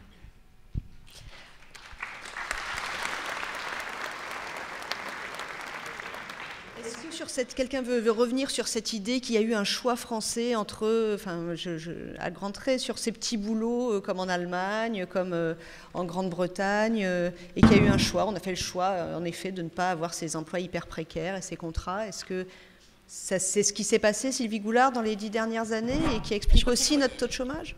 Je parle avec quelqu'un qui est infiniment plus compétent que moi peut-être, mais il y a quand même une chose qui me frappe, c'est qu'on a des situations très différenciées d'un pays à l'autre. Par exemple, dans la première table ronde tout à l'heure, on avait un sondage sur le logement. Une des raisons pour lesquelles, dans un certain nombre de villes allemandes, la modération salariale a pu être acceptée par les syndicats, c'est qu'il n'y avait pas de tension sur le logement. Donc, bien évidemment, selon que vous, avec un salaire même, je dirais, limité, et qui n'est pas en soi l'objectif, je ne sais pas ce que je veux dire, mais selon qu'avec ce salaire-là, vous arrivez à vous loger ou pas, évidemment, la perception que vous avez de votre avenir ou de votre situation est tout à fait différente. Donc ça, c'est un des éléments. Par ailleurs, vous avez mentionné les zero-hour contracts, qui sont des contrats très choquants britanniques, dans lesquels, en gros, le salarié attend près de son téléphone qu'on l'appelle et est obligé d'attendre qu'on l'appelle, mais n'a aucune garantie d'avoir des heures de travail. C'est une forme de flexibilité qui, à ma connaissance, n'est pas très répandue à l'intérieur de la zone euro. Donc voilà, c'est juste pour compléter ce que vous avez dit. La vraie difficulté, c'est qu'on a des situations extrêmement variées, du droit du travail extrêmement varié, ce qui pose évidemment des questions quand, par ailleurs, on apprécie les performances budgétaires des pays les uns par rapport aux autres.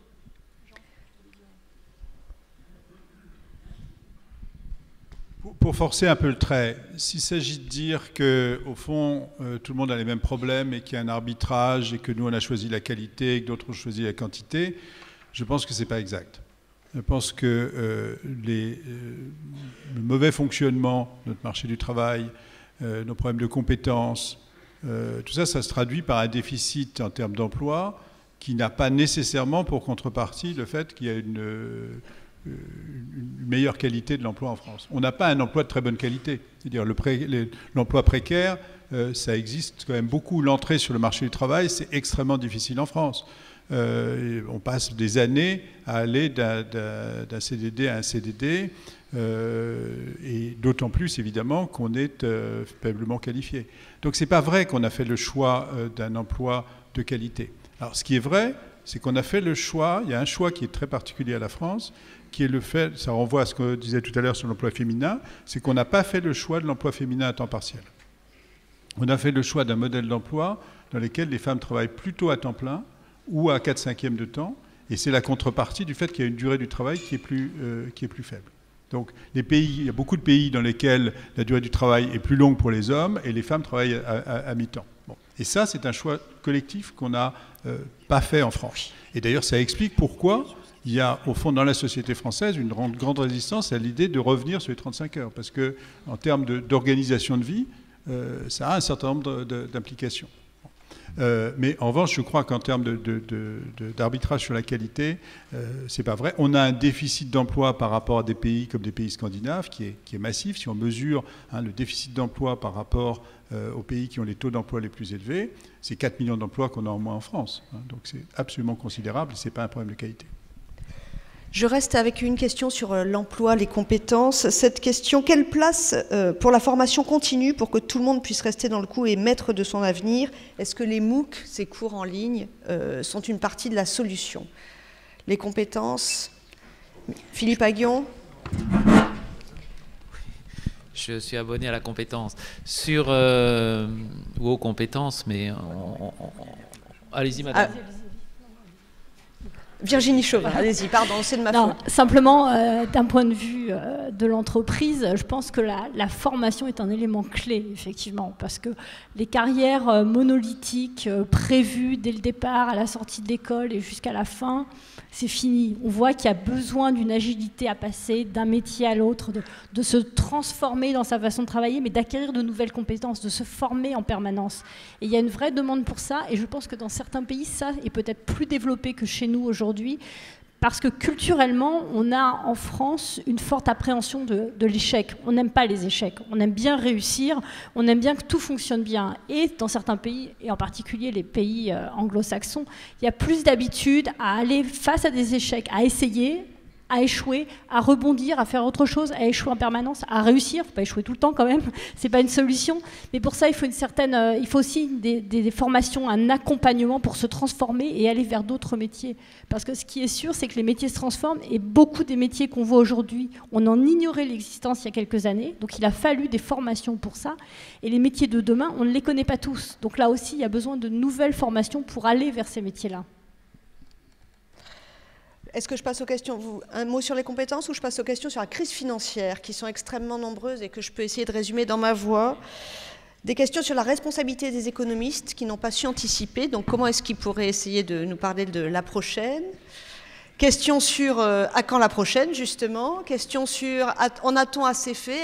A-t-on assez régulé la finance depuis 2007-2008? Qu'est-ce que j'oublie? Non, je crois que ça suffit pour une première salve de questions sur la crise financière. Emmanuel Fary, sa spécialité, ce sont les instruments de régulation, fiscaux, monétaires. On vous le laisse en otage. Bon, alors, la question à laquelle personne ne veut répondre. Allez-y. Pourquoi les économistes... À quand la prochaine crise financière, Emmanuel Fary? Pourquoi les économistes n'ont pas vu venir la crise et quand aura lieu la prochaine crise? Je ne sais pas du tout quand aura lieu la prochaine crise. Pourquoi les économistes n'ont pas vu venir la crise? Et est-ce que c'est un bon reproche à leur faire, finalement? D'une certaine manière, oui. Alors ce serait mieux si on arrivait à prédire les choses. Mais il faut bien voir que les acteurs de marché non plus ont été un peu pris de court par cette crise. Donc il y avait un élément il y avait des accumulations de faiblesses, mais il y a un élément d'imprévisibilité dans les crises. Et un parallèle qui est sans doute peut-être un peu complaisant pour les économistes, mais bon, vous ne demandez pas aux médecins d'essayer de prédire l'émergence d'une épidémie. Ce que vous attendez d'eux, c'est qu'ils arrivent à la guérir, à la contenir, etc. Alors si modestement les économistes peuvent contribuer à la résolution des crises, même s'ils n'arrivent pas parfaitement à les prévoir, je pense que ce serait déjà pas mal. Est-ce que vous ne voulez pas nous répondre un petit peu sur la régulation qui va au-delà de la responsabilité sur ce qui a été fait? Où on en est, ce qu'on a fait, ce qu'on n'a pas fait. Ce qu'on a fait, c'est qu'on a rendu les banques beaucoup plus solides. Les banques, avant la crise, avaient beaucoup de dettes et très peu de capital. Et le capital, il faut se rappeler que c'est ce qui absorbe les pertes. Aujourd'hui, les banques ont beaucoup plus de capital, donc elles sont beaucoup plus solides. Ce qu'on n'a pas fait, c'est d'abord de corriger les questions de rémunération et les modes de rémunération qui incitent à la prise de risque. Ça, tout ce qui avait été tenté dans ce domaine, en fait, n'est pas allé très loin.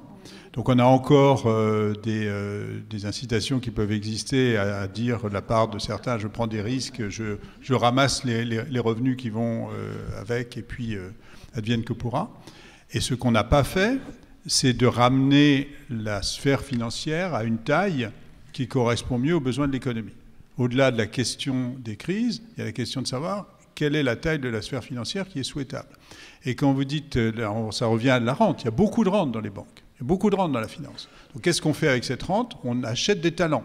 Donc des gens qui pourraient aller travailler dans d'autres secteurs, on les paye beaucoup mieux, on les fait venir, et donc ils sont très concentrés dans cette activité. On connaît tous des exemples de gens qui s'étaient formés pour être des ingénieurs, pour être des biologistes, etc., et qui sont retrouvés dans la finance. Et ça, c'est pas collectivement, socialement utile. Ou en tout cas, il y a une question. Et ça, on n'a pas fait grand-chose de ce point de vue-là pour faire maigrir la finance à cause de la rente dont elle bénéficie. Non, juste une petite note de bas de page. Encore une fois, il faut être très très modeste sur ces sujets-là, parce que il y a en permanence une innovation d'un secteur qui a des moyens considérables. Dès que vous contrôlez plus les banques, ce qui a été fait, vous avez ce qui se passe du côté de ce qu'on appelle le shadow banking, c'est-à-dire en dehors des banques et en dehors des licences bancaires. Le métier de banquier se transforme, puisqu'avant, une banque, c'était quoi? C'était une agence avec quelqu'un avec qui vous preniez rendez-vous, qui vous connaissait, etc. Et maintenant, vous avez de plus en plus de banques, de fintech sur votre application, etc. Mais je crois quand même qu'il faut souligner ce qui a été fait, notamment... Je plaide un peu pour ma paroisse, mais au niveau européen, on avait effectivement une zone euro dans laquelle on n'avait pas prévu suffisamment l'interaction entre les dangers de crise souveraine et la situation des banques et de la finance, où on avait encouragé aussi l'épargne à traverser les frontières, et probablement les épargnants et les acteurs financiers n'ont pas été assez regardants de l'endroit où ils mettaient leur argent. Mais il y a beaucoup de choses qui ont été faites. Et même, Jean, je me permets d'ajouter une toute petite note de bas de page, une limitation des bonus, des rémunérations variables dans la finance, dans le texte qui s'appelle CRD4, qui était le Capital Requirement Directive, qui nous a valu beaucoup de critiques, notamment au Royaume-Uni, et qui n'a peut-être pas été non plus totalement indifférent dans la montée d'un euroscepticisme d'une nouvelle nature au Royaume-Uni. C'est ils ne vont pas en plus se mettre à contrôler les revenus de la finance à Londres. Non, mais je le dis simplement parce que comme on ne sait pas toujours ce qui a été fait, il ne s'agit pas de dire que c'est parfait, il y aura peut-être des choses à faire dans d'autres domaines, mais c'est important. Encore une fois, je crois qu'il faut éviter de penser qu'un jour, on peut se dire on a fait tout ce qu'il fallait. C'est un système qui bouge, c'est comme le gendarme et le voleur. Vous essayez toujours, enfin il n'y a pas que des voleurs, c'est pas ce que je veux dire, mais c'est toujours un système où vous courez après des gens dont l'inventivité consiste à essayer à échapper à ce qu'on a mis en place comme règle avant. Philippe Aghion, puis Emmanuel Fary. Je voulais juste dire un mot. J'ai d'autres questions. Voilà, très, très rapidement. Cascade. C'est qu'effectivement, le défi pour la finance, c'est que on a besoin, sans finance, vous n'avez pas d'innovation, vous n'avez pas de progrès. Il faut financer l'innovation, il faut financer voilà. Et donc, on sait, il y a eu plein d'études qui montrent, si vous n'avez pas de capital risque, ou si vous n'avez pas de business angels ou d'investisseurs institutionnels, etc., eh bien, il y a très peu d'innovations qui se produisent. Et tout le problème, c'est de la réguler. C'est comme un cheval fougueux qui peut abuser, qui peut partir dans tous les sens. Donc, il faut, comme les voitures, il faut des feux rouges, des feux verts, une réglementation du trafic. Mais effectivement, les réglementations ont toujours le problème que si elles sont excessives, tu tues le bébé et tu n'as plus les effets bénéfiques. Et l'autre chose, c'est qu'il y a, à ce moment-là, beaucoup d'efforts se concentrent sur comment échapper aux régulations en trouvant d'autres moyens. Et à ce moment-là, tu as introduit d'autres régulations. Donc on cherche des régulations qui soient quelque part robustes, qui quelque part n'entraînent pas trop d'échappatoires qui après nécessiteront d'autres. Donc il faut avoir une vision, comme tu disais Sylvie, assez dynamique et percevoir que la finance, c'est à la fois quelque chose qui peut être ça peut être le pire et le meilleur. C'est comme l'intelligence artificielle. Ça peut nous donner donner le pire et le meilleur. Et tout dépend des réglementations et de comment on adapte. Et c'est un thème beaucoup plus large, c'est-à-dire il y a des changements qui apparaissent, il y a des nouvelles technologies, et les changements technologiques est rapide, mais les institutions sont lentes. L'évolution des compétences est lente, l'évolution des normes avec les femmes, notamment tu disais tout à l'heure, sont lentes. Et tout le problème que nous avons, c'est ce choc entre des changements technologiques très rapides ou brusques, ou des ruptures, et de l'autre côté, une énorme inertie institutionnelle, quoi. Et c'est un des grands défis que nous devons relever. Emmanuel Fary. Je voudrais renforcer cette idée que la régulation, c'est quelque chose de très délicat et qui prend beaucoup de temps à se mettre en place. Et ça pose une contradiction entre la rapidité des évolutions économiques et parfois le court-termisme un petit peu de la volonté politique à cet égard. Donc, là, on voit un exemple très extrême aux États-Unis en ce moment, où il y a eu une poussée pour réglementer la finance juste après la crise, et il y a l'annonce maintenant d'un détricotage de toute cette régulation par l'administration de Donald Trump. Et en Europe, on est aussi un petit peu au milieu du gué.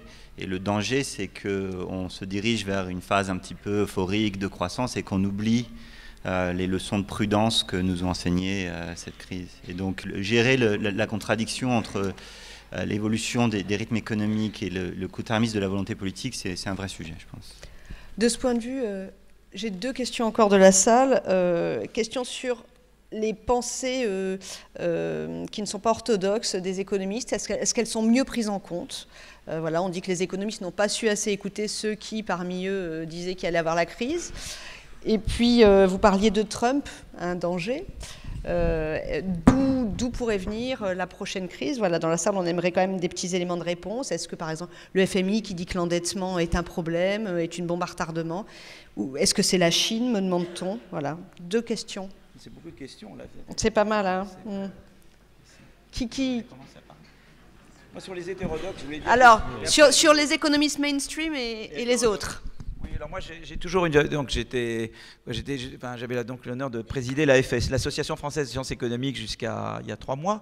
Et il y avait toujours le problème, oui, qu'est-ce que vous faites, etc. Je pense, si vous voulez, moi, je considère que... Voilà, il y a toutes sortes d'opinions qui s'expriment, il y a toutes sortes de points de vue. Et je pense que c'est très important d'avoir la diversité. Et elle peut venir de beaucoup de choses. Voilà. Je crois que ce qui est important, et je crois que c'est très partagé, un élément d'optimisme à nouveau en France, c'est que beaucoup de gens, même quand on qualifie orthodoxe ou hétérodoxe, partagent ce sens qu'il faut une certaine rigueur de raisonnement et un rapport aux faits qui soit rigoureux également. C'est-à-dire, le raisonnement, l'économie, ça progresse parce qu'on a des raisonnements, des modèles qu'on se fait dans la tête, des raisonnements qui doivent avoir une certaine logique et qu'on confronte aux données, et on a une espèce de va-et-vient entre les données, entre l'empirique et le raisonnement. Et je crois que tout ce qui se soumet à cette discipline-là, eh bien, tout est possible. On peut parler de tout. Avant, l'économie, c'était très ennuyeux. Moi, quand j'étais étudiant, on montrait l'existence et l'unicité d'un équilibre général. Enfin, c'était vraiment mortel, quoi. Il n'y avait rien, pratiquement. Enfin, c'était très important, mais c'était limité. Voilà. Je ne veux pas du tout insulter mes pairs. Mais maintenant, on peut parler de bonheur, de distribution des revenus, d'environnement, de psychologie. Je veux dire, c'est la frontière entre la sociologie et l'économie des organisations. Enfin, ça s'est extraordinairement enrichi et avec plein de points de vue, et je pense que c'est une bonne chose, mais je crois que ce qui est important, c'est qu'on ait en commun cette discipline de pensée, parce que voilà, on veut comprendre quelque chose, j'ai une discipline pour essayer de comprendre quelque chose, et partant de là, mais là c'est ni orthodoxe ni hétérodoxe, je crois que c'est simplement moi une attitude que j'essaye de pousser, voilà, c'est un peu mon point de vue. Voilà.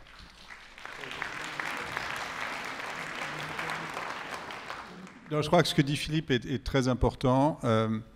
Il faut se garder d'une fixation sur des modèles qui sont par trop orthodoxes. C'est Paul Krugman qui, après la crise, a dit « on s'est trompé, on a confondu la beauté et la vérité ». et il ne faut pas aller vers la beauté des modèles qui ne correspondent pas à la réalité. Donc c'est très important d'avoir de la diversité dans la pensée économique et de faire en sorte que les gens se parlent. Et de ce point de vue-là, en France, on a un péché mignon, c'est que les gens aiment bien ne pas se parler. C'est-à-dire que quand vous êtes orthodoxe, vous préférez ne pas parler aux hétérodoxes, et quand vous êtes hétérodoxe, vous préférez avoir une chapelle hétérodoxe et ne pas parler aux orthodoxes. Et ça, c'est très dangereux. C'est-à-dire qu'il faut que les gens se parlent, il faut que les gens se respectent et qu'ils se parlent. Bon. Sur la question de la prochaine crise, bon, ça, c'était la question de la reine d'Angleterre. Hein, vous savez, quand elle est allée à LSI et qu'elle a dit gentiment, vous êtes tous très très intelligents, pourquoi vous n'avez pas vu cette crise venir? Donc ça s'appelle la question de la reine chez les économistes. Donc la prévision est très difficile. On est tous inquiets sur la Chine. On est tous inquiets sur le fait que la Chine accumule du crédit et continue à pousser la croissance en avant à coup de crédit. Alors la question c'est, le jour où il y aura des pertes, il va y avoir des pertes, bien sûr, parce qu'il y a des investissements qui sont faits qui ne sont pas rentables, qui va les absorber? Est-ce qu'ils vont être absorbés par l'épargne des ménages? Ça, c'est la thèse de, par exemple, Patrick Artus, qui dit qu'il n'y a pas de risque parce que c'est les ménages qui vont perdre. Ou bien est-ce que ça va se retrouver, c'est les banques qui vont avoir gardé trop de mauvaises créances et du coup on va avoir des faillites bancaires majeures. Bon, il y a un facteur d'inquiétude de ce côté-là. Sur la dette publique, il faut voir qu'on est dans une situation très paradoxale. On a des dettes publiques très très élevées, on a des taux d'intérêt très très faibles. Et donc, avec des taux d'intérêt très très faibles, une dette publique n'est pas dangereuse. Le problème, c'est si le taux d'intérêt remonte et quand il remonte. Et ça, personne ne sait quand il remonte, sauf peut-être Emmanuel Farid. Non, mais juste, oui, sur ce point, moi, j'en viens de dire exactement le point que je voulais dire sur la dette et sur le fait qu'on est quand même, par rapport à nos enfants, parce que la dette, ce sont les générations qui travailleront après nous, enfin nous un peu, et puis peut-être les autres, qui devront la subir. Une petite remarque de méthodologie. Et l'une des raisons, par exemple, pour lesquelles, à mon avis, ça vaut la peine d'être dans des organisations internationales, de participer à des discussions européennes, c'est de se soumettre au regard des autres. Parce que, par exemple, en ce moment, dans la zone euro, vous avez les orthodoxes et les hétérodoxes français, les orthodoxes et les hétérodoxes allemands, mais ce n'est pas les mêmes. Hein. Ils ne pensent pas la même chose. Et quand on dit qu'il y a pensée unique... Non, mais vous avez... En Allemagne, il est vu... Voilà, exactement. Un hétérodoxe allemand est un latin. Et un hétérodoxe chez nous, c'est quelqu'un du Nord. Enfin, vous avez souvent une vision dominante qui correspond à une sorte de confort de pensée, à une tradition culturelle, à un enfermement aussi, et puis des voix différentes. Et c'est pour ça, et d'ailleurs beaucoup d'institutions font ça, c'est très important d'avoir... des conseils scientifiques, des boards, des endroits où on se soumet et où on soumet sa propre pensée au regard de personnes qui viennent d'une autre sphère culturelle et qui vont mettre l'accent sur des choses que soi-même on ne voit pas. Et quand on a créé, moi par exemple j'ai été rapporteur du comité européen du risque systémique. Donc dans la crise on s'est dit il faut qu'on ait une sorte d'institution qui soit une vigie et qui regarde à l'avance les évolutions qui peuvent être préoccupantes à l'intérieur de l'Union européenne. Eh bien, moi, je me suis battue pour qu'on introduise un conseil scientifique qui n'avait pas été prévu au départ et dans lequel on a tenu à ce qu'il y ait des non-européens. Parce que justement, nous, ça peut être intéressant que nous ayons un avis sur la crise chinoise, mais ça peut être intéressant d'avoir un Japonais ou un Américain qui vient regarder nos petites routines et qui nous disent... voilà. Donc, il y a quand même des méthodes, et je pense qu'on s'améliore petit à petit, pour essayer de limiter le risque d'un enfermement dans une pensée tellement... orthodoxe, qu'elle finirait par devenir stérile. Oui, mais ce que je voulais dire a été en partie dit, donc je vais aller très vite. Parmi les nouveaux facteurs de risque, en tout cas des facteurs qui s'accumulent ou qui apparaissent comme plus inquiétants dans l'espace européen, il y a les dettes souveraines. Hein, donc nous considérons tous, je pense, que le niveau des dettes publiques, en France comme ailleurs, peut-être en France plus qu'ailleurs, d'une certaine manière, est un ferment possible de crise, ne serait-ce que si les taux d'intérêt remontent. Donc je pense qu'il faut avoir bien ça en tête. Deuxième message, qui est un message publicitaire, pas pour France Stratégie, mais pour l'INSEE, pour ceux qui aiment vraiment ces sujets.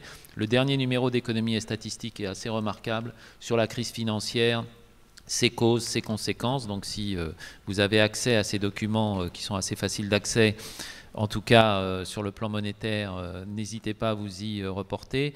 Et puis, troisièmement, je viendrai volontiers à la rescousse de mes amis économistes pour dire qu'au fond, maintenant, la question est moins de savoir qui, non pas qui a fauté, mais quel a été, je dirais, le degré d'erreur ou d'aveuglement de cette sympathique corporation, plutôt que le rôle qu'on peut leur assigner maintenant et qui est un rôle aussi pédagogique, car beaucoup d'économistes sont aussi des professeurs et des enseignants, pour montrer au fond quelles sont les voies de progrès, les voies de passage et les voies de la sagesse au regard des leçons de l'histoire qui nous ont été rappelées tout à l'heure. Donc regardons devant nous, je pense que ça sera utile pour tout le monde.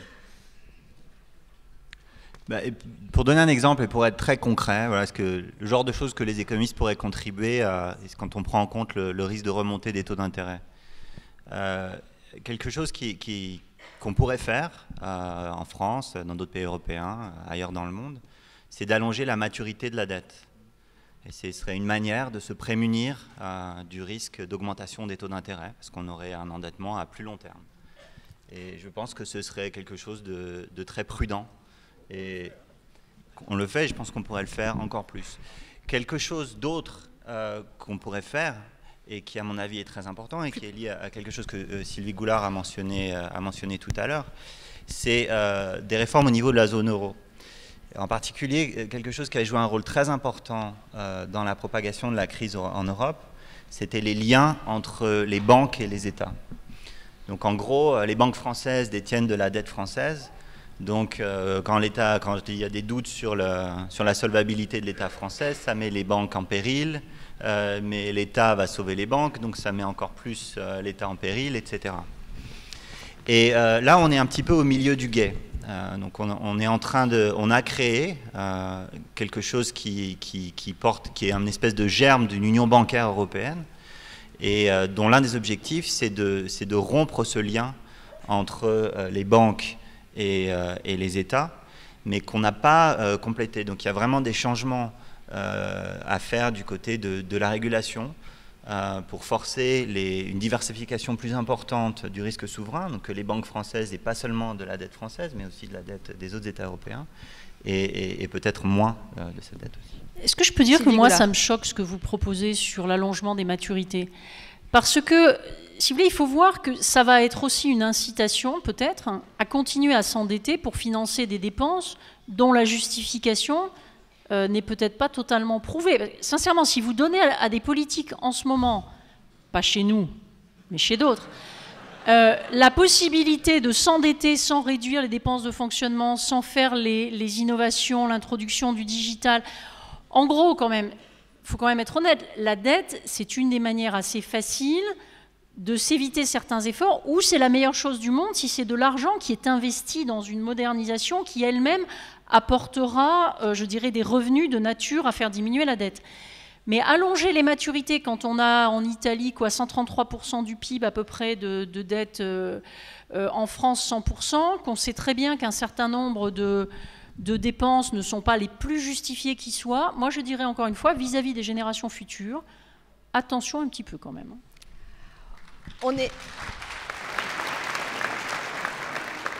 C'était le moment de passer, il nous reste 10 minutes, aux questions sur ce qu'on fait de l'argent qu'on emprunte ou qu'on a. Et donc, cette question des réformes structurelles, tout à l'heure, certains d'entre vous ont prononcé cette expression. J'ai des questions sur qu'est-ce que c'est une réforme structurelle, qu'est-ce qui a déjà été fait, où, selon vous, sont les urgences. Vous avez aussi parlé, pour certains, du court-termisme des politiques.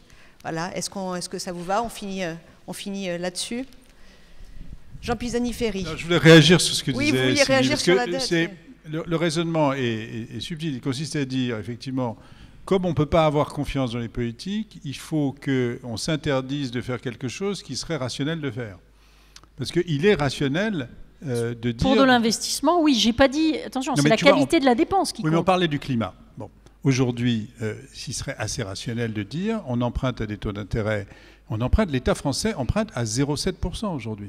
0,7% en taux nominal, avec une inflation qui est quand même supérieure. Donc ça veut dire qu'on emprunte à un coût négatif en termes réels.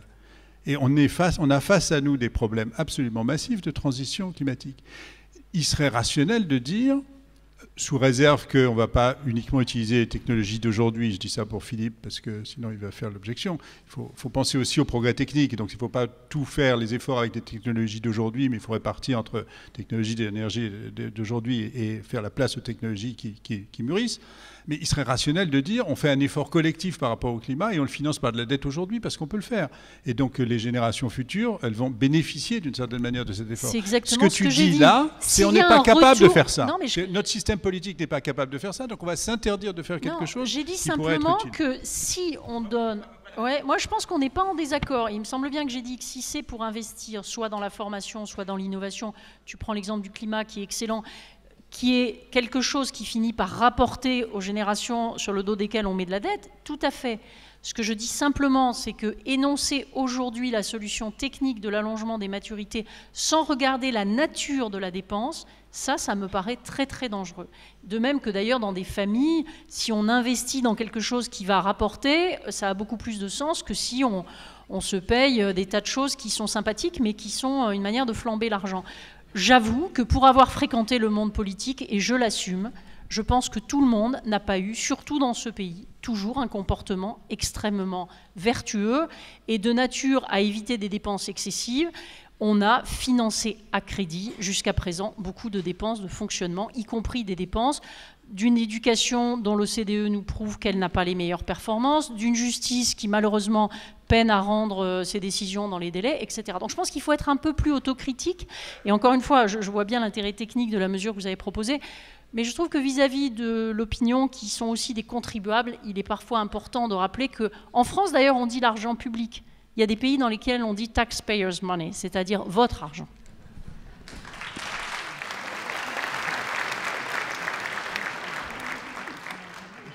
Sur les réformes structurelles, voilà. En gros, ce qui s'est passé, je l'ai sorti plein de fois, donc qu'est-ce que c'est un peu les réformes structurelles, ma vision. Je vais faire sourire Jean parce qu'il m'a entendu dire la même chose 10 000 fois. En gros, si vous voulez, l'idée, c'est que nous avons eu une croissance très forte pendant 30 ans, de 45 à 75, les 30 glorieuses, mais c'était une croissance en partie de rattrapage. Alors on a toujours été un pays très innovant, mais c'était quand même une croissance de rattrapage, de reconstruction, de rattrapage. Et maintenant, si vous voulez, le rattrapage est fait par les pays émergents. Et maintenant, c'est vraiment l'innovation, ce qu'on appelle à la frontière, qui est la source. Il faut qu'on innove, parce que le rattrapage, maintenant, il est fait par les émergents. Or, l'innovation, et l'innovation à la pointe, si vous voulez, elle a besoin, elle implique ce qu'on appelle la destruction créatrice. Elle implique que vous avez sans arrêt des nouvelles activités qui remplacent d'anciennes activités, que vous êtes amené dans votre vie à passer d'un job à un autre. C'est une autre organisation. Quand vous êtes une économie de rattrapage, vous passez toute votre vie dans le même métier, dans le même poste, etc. Et donc voilà, et le pays était organisé de cette façon. On avait une concurrence très limitée, peu de mobilité sur le marché du travail, et on avait un État organisé de manière très corporatiste. Plus de 38 caisses de retraite, plus de 100 caisses d'assurance maladie, parce que c'était pour chaque métier, pour chaque occupation. Mais quand vous passez, et on doit passer maintenant, à un monde où on est amené à changer de métier, de secteur, de statut, ou de combiner différents statuts, c'est le monde d'aujourd'hui, eh bien, il faut adapter. L'assurance chômage doit être revue, le système de retraite doit être réformé, on doit passer plus vers des guichets uniques, on ne peut pas avoir toutes ces caisses d'assurance maladie ou toutes ces caisses de retraite. Il faut réorganiser la société, et c'est cette réorganisation-là que je considère qui sont les réformes structurelles. Alors le tout, c'est de les faire de manière progressive, c'est de les faire de manière qui soit un plus pour tout le monde et d'accompagner le mouvement. Et là, on reparle des coûts de transition dont parlait Jean tout à l'heure, mais c'est ça la transformation que nous devons faire. On peut faire toutes les politiques macroéconomiques qu'on veut pour relancer, mais elles ne marchent, et ça c'est la doctrine Draghi, que si elles vont de pair avec ces réformes structurelles. Les politiques macro marchent beaucoup mieux quand vous avez de l'autre côté fait ces réformes fondamentales auxquelles nous, on a tellement tardé à s'attaquer.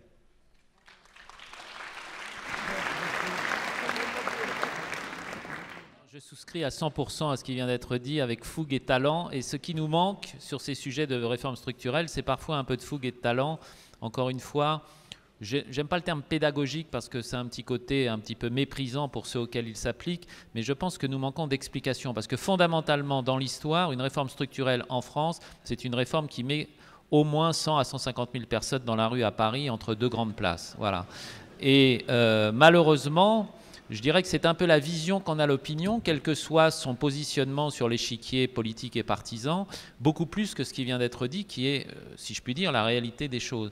Donc il faut absolument qu'on arrive à déplacer cette idée que les réformes structurelles sont forcément des réformes qui font mal, alors qu'on connaît l'opposé des réformes structurelles, vous savez, c'est ce qu'on appelle les réformes paramétriques. Quand on modifie un paramètre d'une prestation, par exemple d'une prestation familiale, ou de l'assurance chômage, ou du mode de calcul des retraites, et l'expérience historique montre aussi que ces réformes dites paramétriques et de faible intensité posent tout autant de problèmes politiques que les autres. Donc le rapport qualité-prix des réformes structurelles est souvent meilleur, pour autant qu'elles aient été explicitées, débattues et, si possible, comprises par au moins une petite majorité de la population.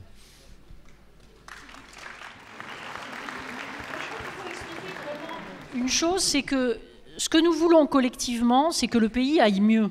C'est que les gens aillent mieux, c'est que quelqu'un qui n'a pas de travail puisse en retrouver, c'est que quelqu'un qui se sent largué par la révolution technologique finisse par acquérir les compétences, et qu'effectivement on s'attaque sérieusement à des sujets qui, à mon avis, en plus sont motivants pour les jeunes, comme on ne va pas laisser la planète crever parce qu'on n'est pas capable de troquer sa voiture pour d'autres modes de transport. Et donc je crois qu'en fait, derrière tout ce qui est, tout ce vocabulaire structurel, il y a vraiment une amélioration des conditions de vie et aussi la motivation. Vous disiez que les jeunes sont en quête de sens. Je crois que nous sommes tous un peu réticents au changement. La routine, c'est plus facile. Mais que si on dit pourquoi on fait quelque chose, si on dit à des jeunes, écoute, c'est parce que tu vas contribuer à créer un pays qui est en pointe sur le changement climatique, ou parce que tu veux l'égalité homme-femme qui est quelque chose de juste, ou parce que tu penses que mieux accueillir les étrangers, mieux donner du boulot dans certains quartiers, c'est quelque chose qui a du sens. À ce moment-là, à mon avis, ce qui est sous le chapeau assez moche de réformes structurelles, moi je crois que vous tous, d'ailleurs votre présence aujourd'hui le prouve, montre que vous avez envie de faire des choses.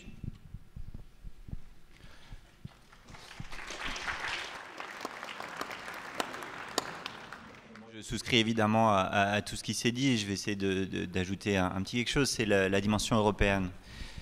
Je pense qu'il y a beaucoup de choses à faire en Europe, beaucoup de réformes positives à faire en Europe pour que ça marche mieux, et qu'il y a une configuration astrale assez favorable en ce moment, avec une confiance peut-être renouvelée entre l'Allemagne et la France, et que construire un discours positif sur l'Europe et essayer de faire des réformes positives sur l'Europe pour que ça marche mieux, et pour refonder l'adhésion des citoyens européens au projet européen, c'est quelque chose qui est très important dans les années à venir.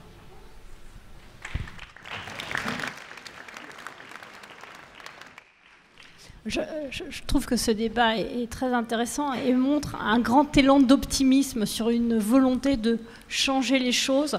Il y a un consensus sur le fait qu'on ne peut pas rester dans la situation qu'on a pu connaître. Le confort n'est pas la solution. Je préfère parler de transformation que d'innovation, parce que l'innovation, c'est pour une période donnée, et après, ça devient quelque chose de normal. C'est une nouvelle façon de faire.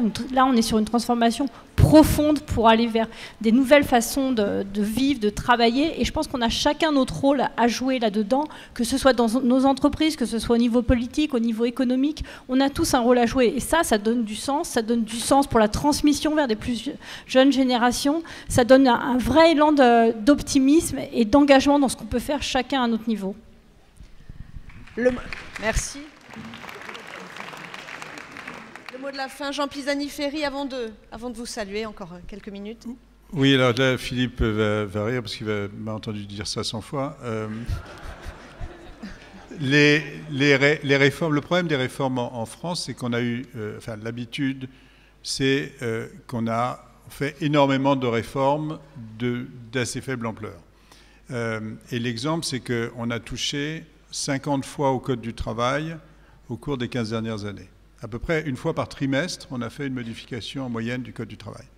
Et ça, ce n'est pas une bonne méthode, parce que c'est une méthode dans laquelle on ne crée pas de stabilité. Les réformes, ça marche lorsque ça change les règles du jeu et que ensuite les gens savent les gens, c'est-à-dire les entreprises, les salariés, les ménages, etc., savent sur la base de quelles règles du jeu on fonctionne et qu'on crée de la stabilité. Et nous, on a fait à peu près l'inverse, c'est-à-dire qu'on a fait chaque fois en disant la France ne peut pas accepter plus, donc on fait un petit pas, et puis ensuite on crée énormément d'instabilité en changeant systématiquement les règles tout le temps. Donc je pense que notre exercice collectif auquel on est confronté, c'est ce qu'on est capable de faire des réformes qui créent de la stabilité pour une longue période. Ça veut dire des réformes plus audacieuses, plus ambitieuses, mais qui ensuite créent plus de stabilité, et je pense qu'on a à y gagner. Merci.